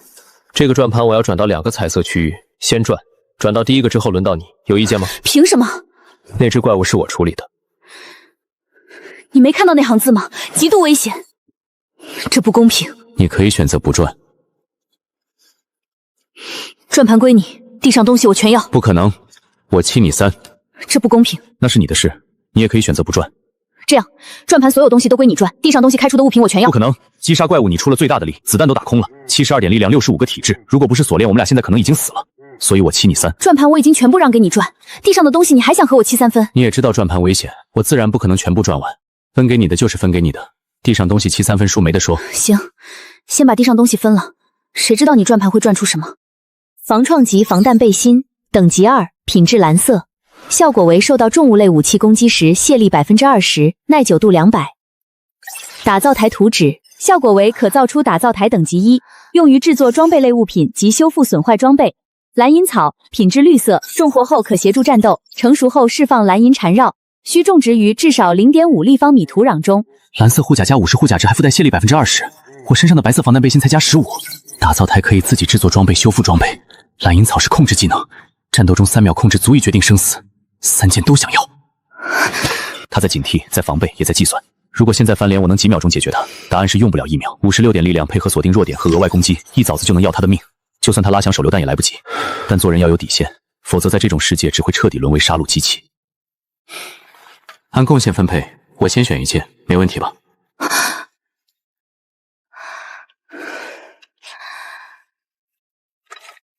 你选。我选这个。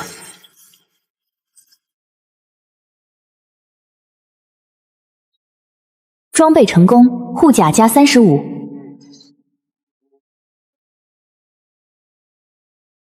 这个怎么分？幼苗状态用不了技能，得培育出来才行。你想要的话，我没东西换。等级2，加15护甲值。这个虽然是品质白色，但好歹是保命的东西。不够。蓝银草培育出来之后的价值远不止一件白色护甲。这个当抵押。破片手榴弹，保险完好。这个蓝银草放你那儿，培育出来之后我拿等价的东西换，到时候一手交草一手还雷。行。分完了，那我就开始转盘了。你要不要回避一下？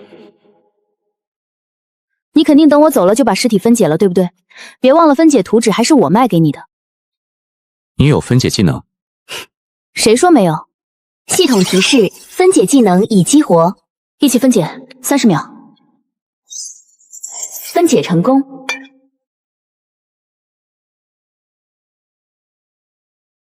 我拿2份，下次补。日记，这玩意儿也分？我没看别人日记的习惯，看完了告诉你内容。别死了。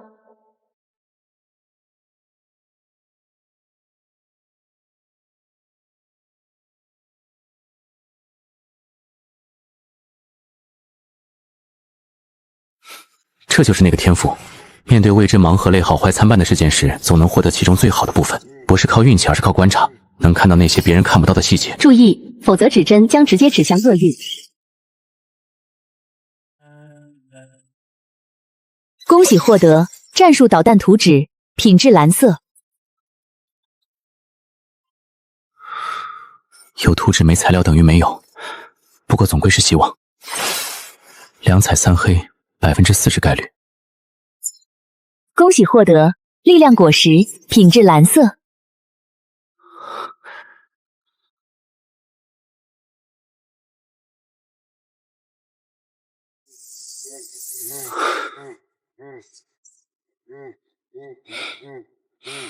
力量56。之前是26，一颗果果降了30点。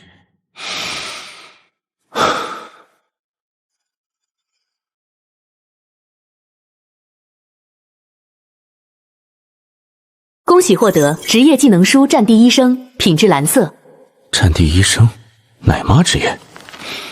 我现在56点力量，配合锁定弱点和额外攻击，走暴力输出路线，绝对比奶妈强得多。不过转职书这东西可遇不可求。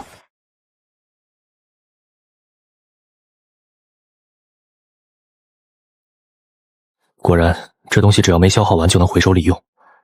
唯一可惜的是时间还在走。转完了。转到什么好东西了？无可奉告。哼，该我了。3次机会全被我赚完了。算了，我没你那么疯狂，厄运概率太高，我不愿意赌。除非你帮我处理可能出现的怪物。看来他不准备去转了。既然如此，我去转第2项。你不要命了？1/3概率还转？我运气一向不错。行吧，那这一次就让给你。不过你欠我一个人情。这个人情我可不欠，实在不行你自己去转。不会你运气一直很差吧？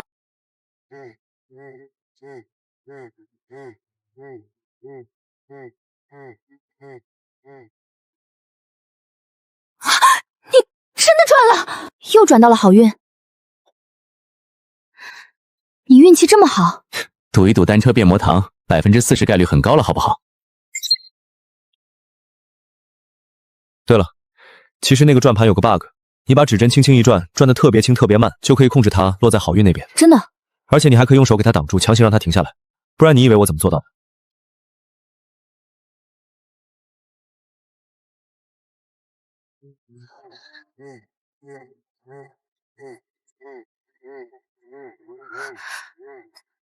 该转盘所有好运奖励已被抽取，是否继续转动？注意，转动必须让轮盘转动3次，并且不可手动停止，否则指针将直接指向厄运。苏木，那家伙在耍我。可如果不是 bug， 他是怎么做到连续3次转到好运的？连续3次，1/2乘1/3乘1/6等于36%，这得是什么逆天运气？人怎么能这么好成这样？我临走前故意说了那番话，倒不是真指望能骗到他，而是怕他把事情往我天赋方向猜。你那奸商的性格肯定不信我胡追的那一套，一定会亲自去验证。等看到转盘上只剩厄运格子时，他自然会松一口气。毕竟要是有 bug 他没利用上，和对方凭借运气，显然第2个更能接受。这样一来，他先入为主，就不会去过多猜测。如果海盗船那边有2级怪物，我二话不说直接贴符扔手榴弹。鬼屋里那只品质蓝色的巨辐者给我留下了太深的印象，那种怪物我不想再面对第2次。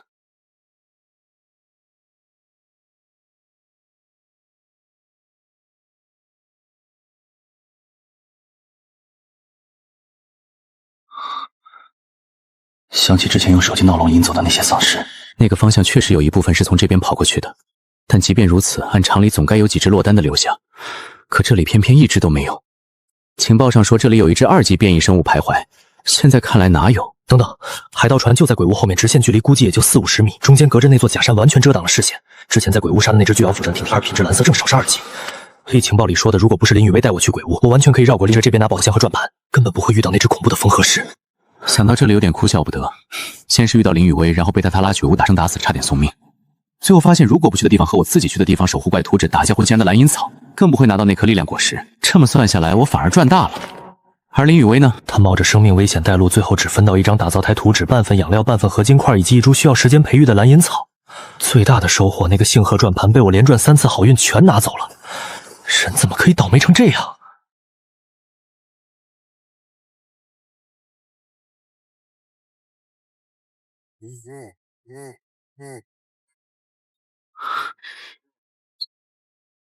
获得战术护腿，品质白色，护甲值+5，左侧口袋可快速取放冷兵器，取用速度提升30%。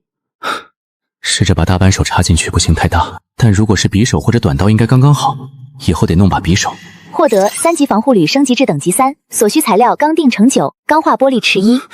钢锭和钢化玻璃这2样我一样都没有，得想办法搞到。资源转盘，消耗鬼晶可转动1次，随机获得格子内物资。第1次转动消耗鬼晶乘1，第2次转动消耗鬼晶乘10，第3次转动消耗鬼晶乘100，以此类推。注：转盘物资被抽走后不会补充。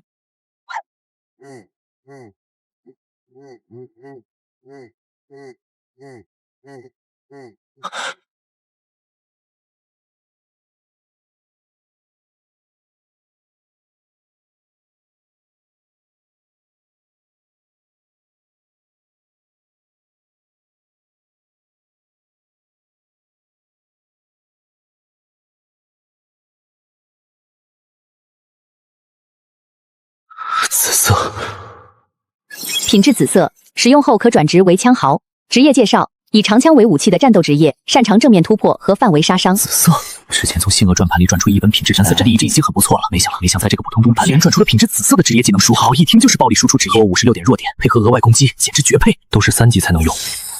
如果在3级前没有遇到更好的，就直接学紫色那本。如果够的话，转到那个钢化玻璃至少能解决1项材料。看来以后还得尽量收集轨镜，别到时候遇到这种转盘连第1次都转不了。毕竟这里虽然暂时没丧尸，但位置正好暴露在开阔地带，太危险了。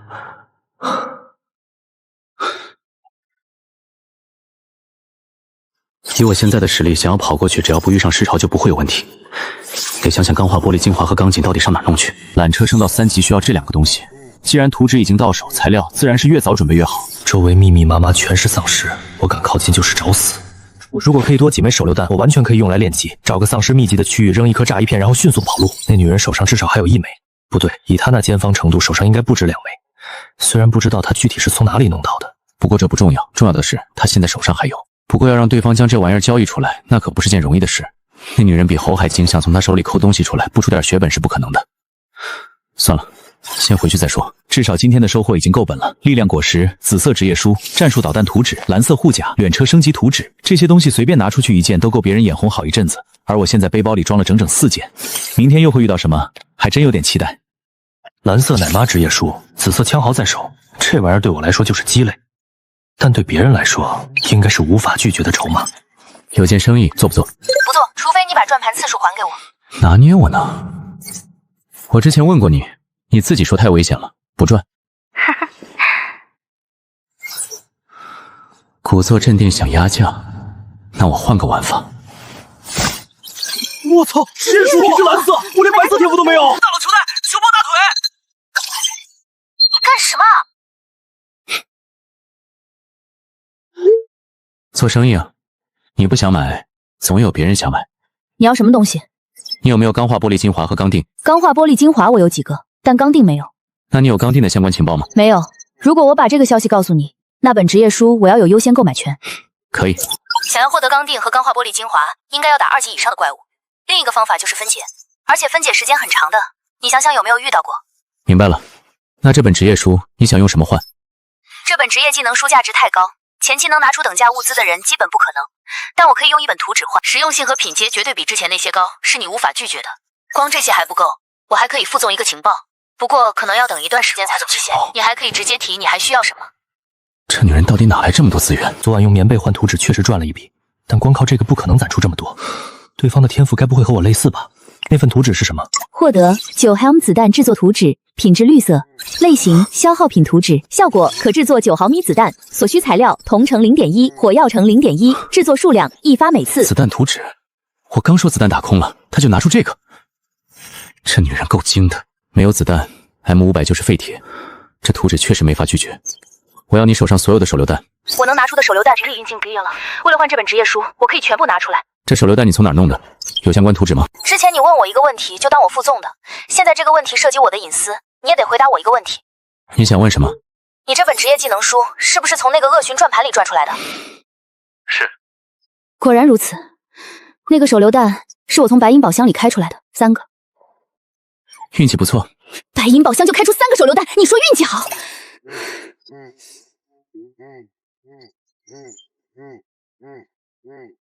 可以，但如果是冒险显示，资源要55分。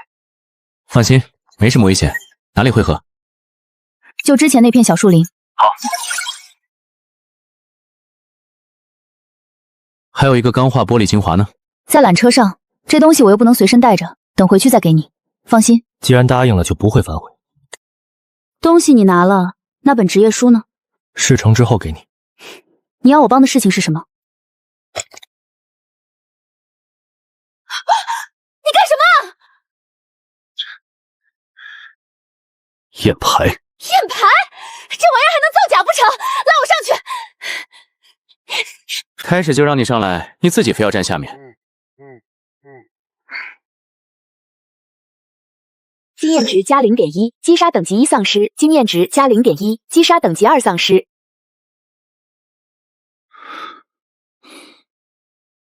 你管这叫验货？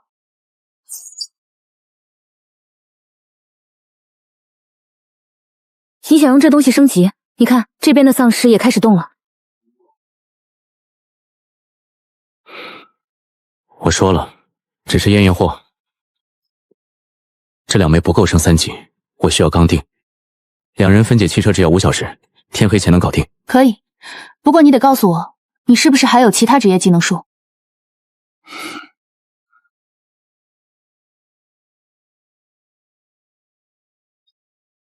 是否协助分解桑塔纳轿车？分解需耗时10小时，期间不可移动。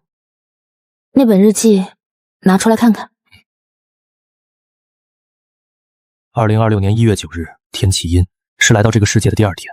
我见到过不能出那些可怕的怪物，但我知道，如果再在屋子里面待下去，我迟早会死。从第一句话来看，这个人也是被传送过来的。你有没有发现这些字不是地球的文字？确实不对劲，笔画结构完全不同，但我偏偏能看懂。只要是智慧生物留下的文字，规则会自动翻译。这说明在我们来到这里之前，已经有其他文明来过这里。日记描述了22天的生存，遭遇了各种怪物。最后一篇写着，发现了一处废弃教堂地下的秘境，决定去探索。这个人天赋一般，在这世界里活了22天，最终还是死在秘境。你有没有发现，这些怪物都能和地球游戏电影对上号？白天还能战胜，但夜晚的怪物……但至少我们和他们不一样，我们有卵车。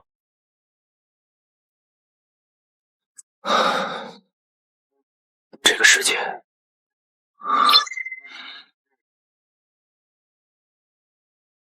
兄弟，不好意思，之前没看到消息。你要和我交易的是静音结界符吗？是用那个职业技能书交换。果然回晚了，做交易可以，不过我要交换的是实物。可以，什么价格？15份实物1张。放心，我不是漫天要价，你能找到我，估计是因为林雨薇吧。昨天我和他做交易，他就是这个价买的，不会坑你。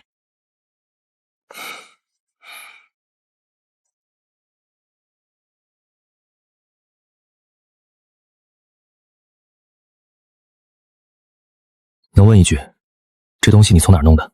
这个可以告诉你，不过得交易，用实物或者等价的情报换。你要这么多实物干什么？用来帮助其他人。那实物交换就不用了，我拿情报和你换吧。你想知道什么？我想知道你那本职业技能书是从哪里获得的。当然，你获得的地方肯定已经没东西了。我的意思是，这东西是宝箱开出来的，还是有其他途径？是从一个转盘里转出来的。竟然还有这种东西，看来以后这个东西更多是靠运气吧。既然你告诉了我这个，那我也得完成交易。我一开始获得的就是一个生活职业，制服师，可以利用精神力来制服纸，现在每天能做3张。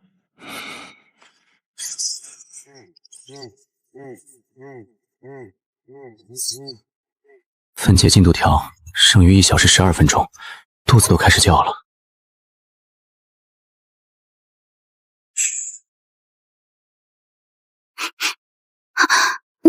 你哪儿弄来的这东西？宝箱里开的。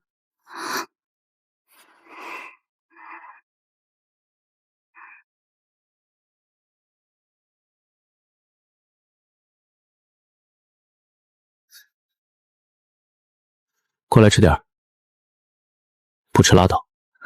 我是因为过来帮你忙才吃的，这顿应该算你的。行，算我的。过来吧。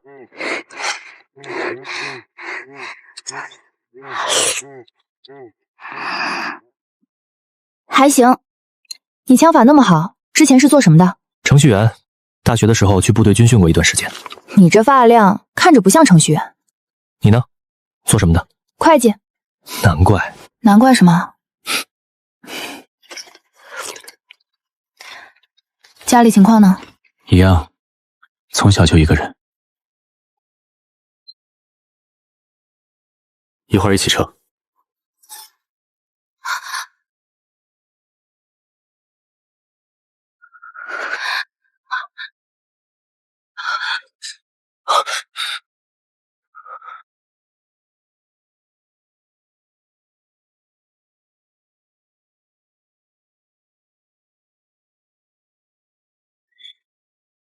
下去，快点分解完，走北面。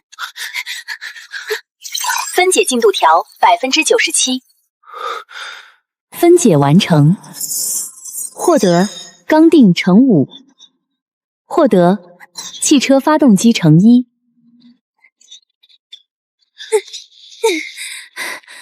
好，这家伙力量到底有多大？上百公斤跑起来像吸拎了2袋大米，至少40点力量。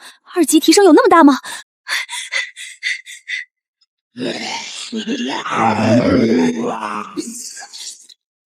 击杀等级1丧失，经验值加0.1。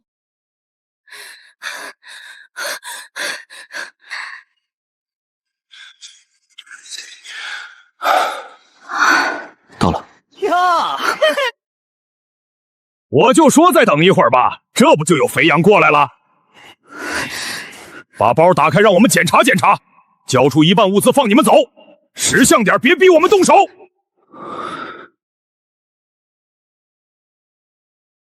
我等。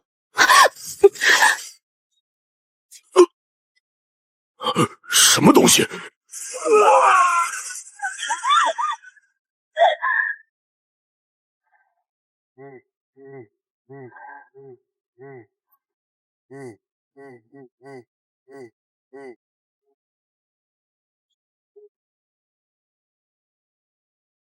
获得登山包乘11，内含物资若干。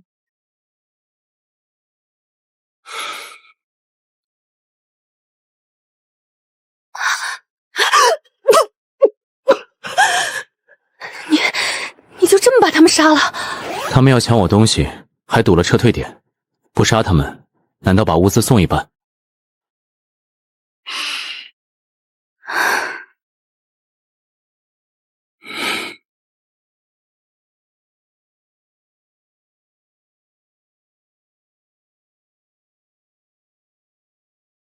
天快黑了，不走。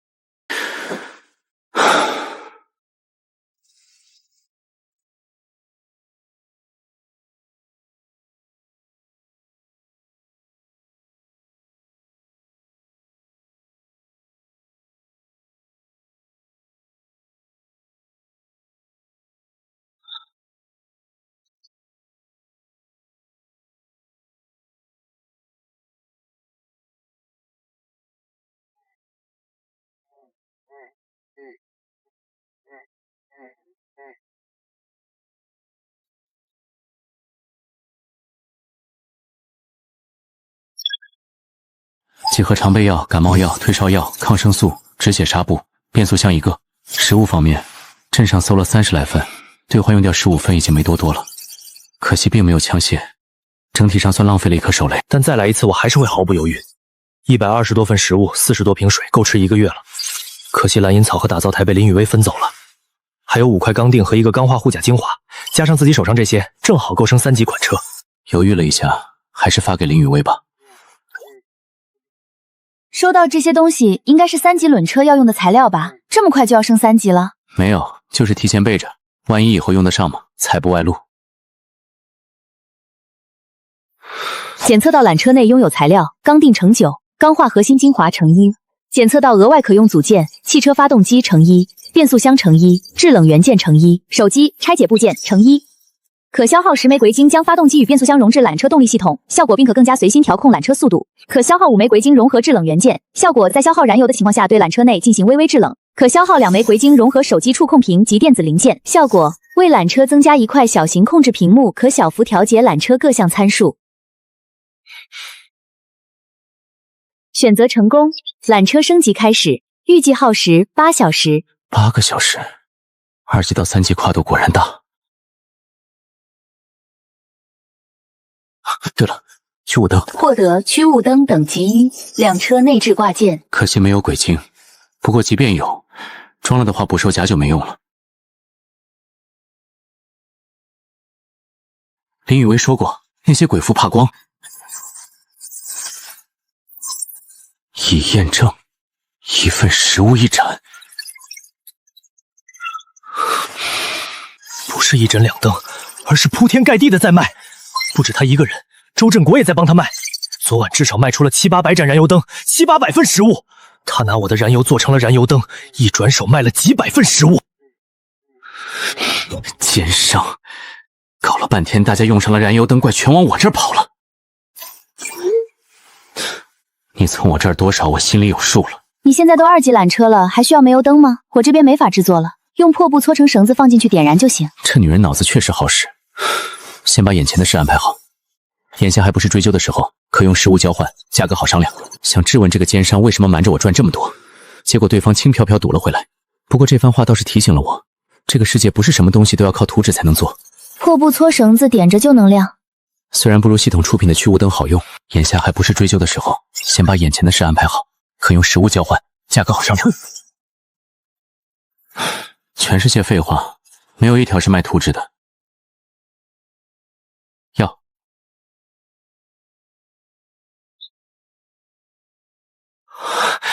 没有，不过多嘴问一句，你削的木剑行不行？对啊，图纸有系统加成，但普通物理物品应该也能用。你能做出来？能倒是能，就是没工具。要是有把趁手的刀就好了。先做一个试试，我看看能不能用。行，你等我一下。获得普通木刺，品质灰色，类型消耗品。还真能做出来。能装，虽然这东西看着简陋，伤害估计也高不到哪儿去，但总没有自动瞄准、自动射击，100米范围内指哪打哪。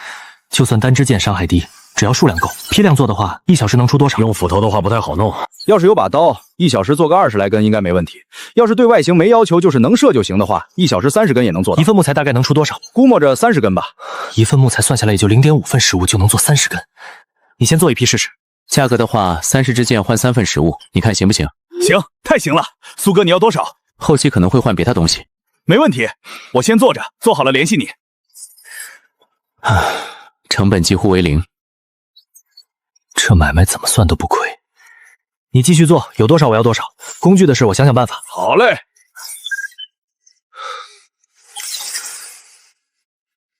体力消耗不小，趁这6个多小时正好休息。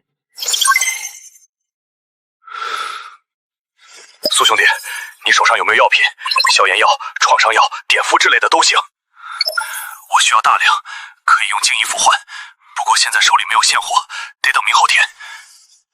我从不删账，不过如果你愿意告诉我为什么需要这么多药品，我可以酌情帮忙。我们遇到高阶怪物了，等级2，品质蓝色，舔食者。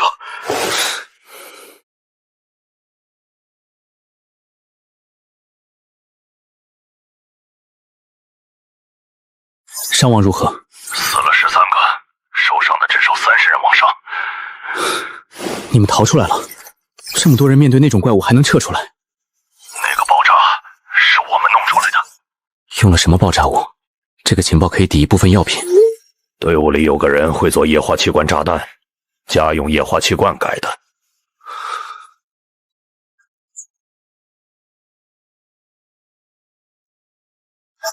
就这些了。谢谢。悠悠，今天晚上注意下，我们遇到鬼了。能说说详情吗？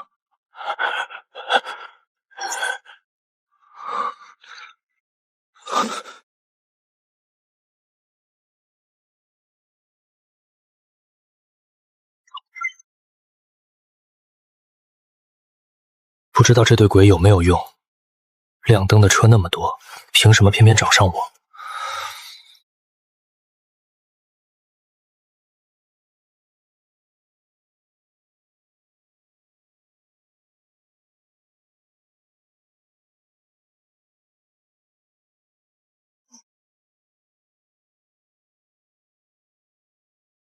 两车升级剩余时间31分，两车护甲40分40，耐久度100%。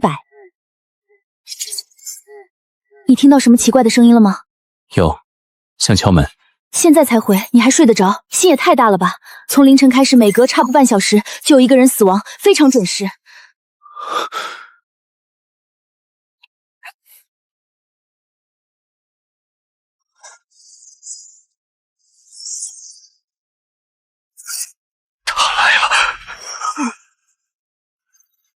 什么情况？你还在吗？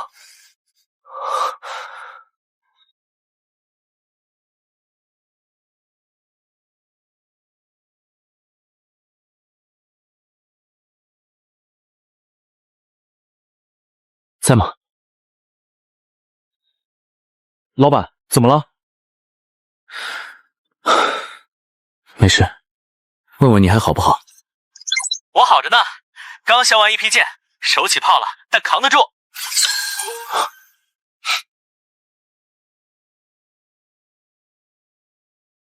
22份食物，注意休息，别猝死。谢谢老板，反正睡不着。1级断车扛不住什么，食物该用就用。行。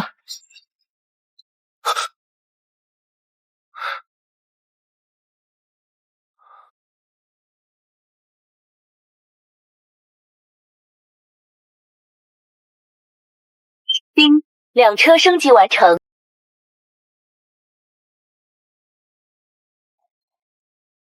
载具缆车等级3，护甲100，可承重16吨，空间16立方米，铁质滚轮，耐久100，燃油1升，外在武器小型剑鞘，捕兽甲成衣，特性冬暖差凉，可抵御零下15度至零上40度的外部气温。乱线编号886区域公告，检测到本区域有幸存者将卵车提升至等级3，达成先行者成就。区域功能更新：1、开放合宿功能；2、开放组队功能。详细功能已添加至卵车模块及个人模块，请自行查看。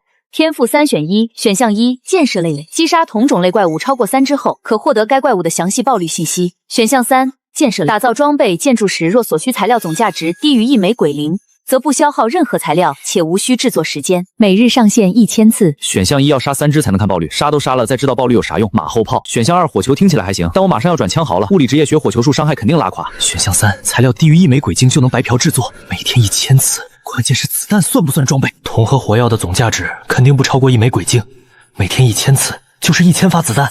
选3，选择成功。确认。材料需求：铜成衣，火药成衣。当前材料无。天赋量产触发，不消耗材料，无需制作时间。是否制作？获得9ME 子弹，品质绿色成衣，效果命中目标后有30%概率触发轻微爆炸，造成额外伤害，需配合绿色级别以及适配枪械。我赢了。制作台是做基础物品的，子弹需要打造台。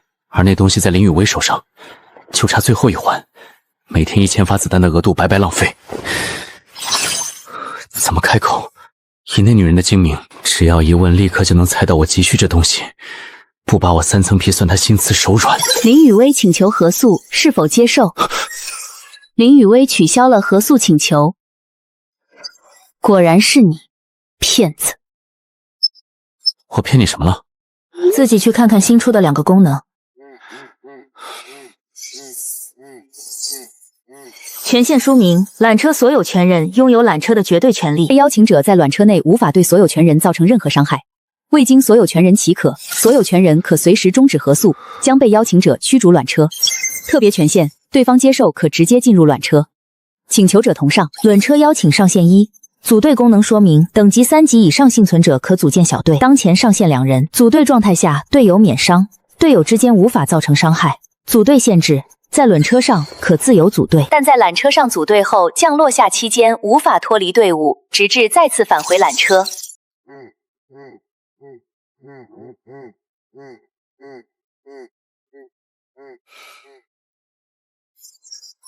好吧，我摊牌了，就是我把缆车升到3级了。无耻！收到交易申请，林雨薇。交易物品：打造台图纸。免费的东西往往最贵，这道理我太清楚了。你什么意思？既然你来了，说明的确需要。这女人太精了，你应该狮子大开口才对。对啊，所以我什么都不要。这不矛盾。东西你现在给不了我，我要合宿权。我明白了，我的缆车有先行者成就，能直接邀请别人合宿。如果他缆车被毁，发请求我确认。这玩意儿比图纸值钱多了，但主动权在我手上，随时能替他出去，不亏。女人太聪明了不好。我只是想活下去。低调第一。是否制作打造台等级1，消耗铁锭乘3，高强度玻璃精华乘1，木材乘5。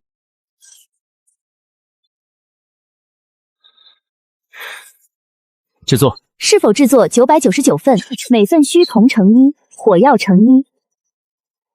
天赋量产触发，不消耗材料，无需制作时间。9毫米子弹，品质绿色乘1，效果命中目标后有30%概率触发轻微爆炸。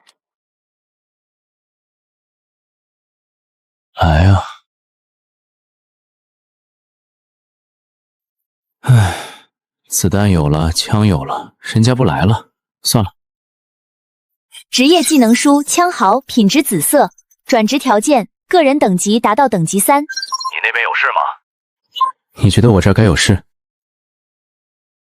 昨晚死了很多人，少了30几个。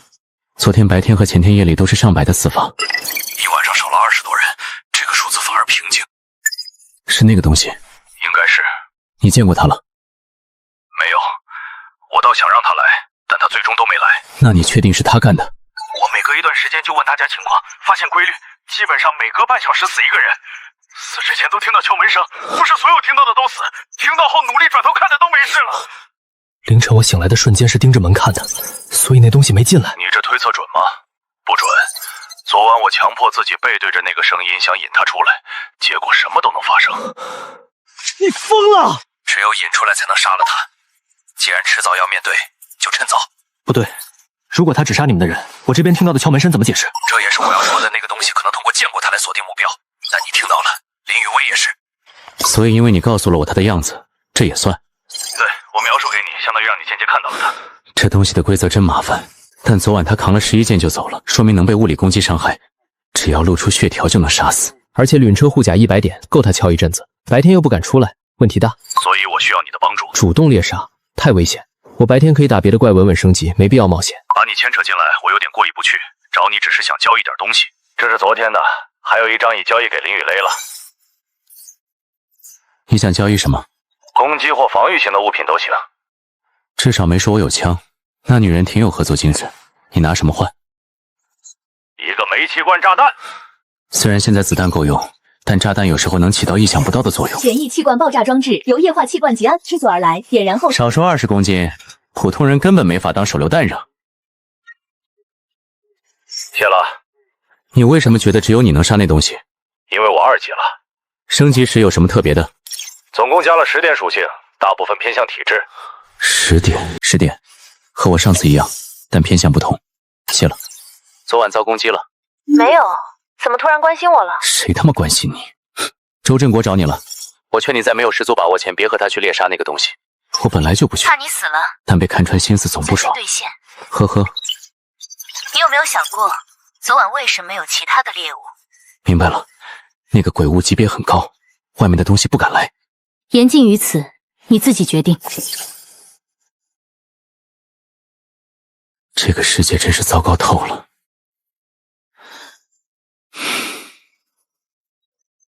情报，在距离您所在缆车3的7公里处的西山山腰，有一株血参。血参没听说过，像是天才地宝，正好试试一直没用过的采集技能。30多公里，缆车每小时5公里要6个多小时，不想加速太显眼，跟着整条连线一起移动最安全。正好补个觉。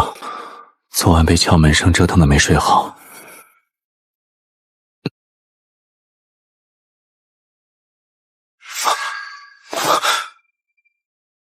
另一条缆线。我操，旁边还有一条缆线。这么说还有其他缆车，那咱们就有近2000人了，感觉安全多了。人多就一定好，你们想过没有怪物会不会也变多？还有，谁说那条连线上的一定是人？赵烈，你闭嘴，吓唬谁呢？赵磊的话让人不舒服，但他说的是事实。另一条连线上的人真的会友好吗？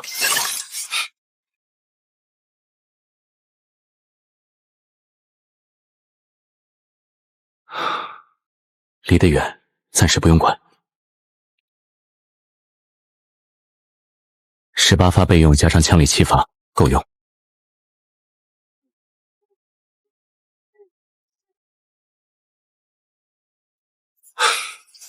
今天目标升到3级。你欠我一个情报，真就我不提你不说？之所以没告诉你，是因为这个情报极其危险，想着你不会去冒险。别扯这些，你不告诉我怎么知道我去不去？行，有等级5的变异生物，升到4、5级之前我不会去冒险，越丰厚的奖励越危险。不过这也让我确认了，林雨薇的天赋很可能和未知情报有关。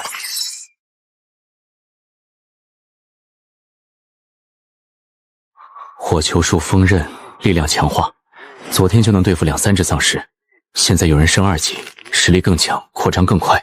相较周振国带普通人走的做法，这支队伍选择了精英抱团，弱者靠边，末日法则无可厚非。但对于普通人来说，信号很明显，有实力的开始抱团，剩下的自生自灭。频道里没人反对，许不感谢这种组织组对我不是好消息，倒不是怕他们威胁我，以我现在的实力不至于。问题是当这些组织形成后，好东西会在内部优先交易，只要我等级升得够快，主动权就永远在我手上。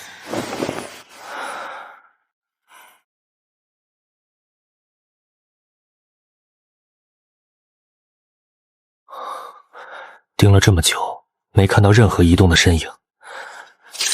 情报说有等级2变异生物，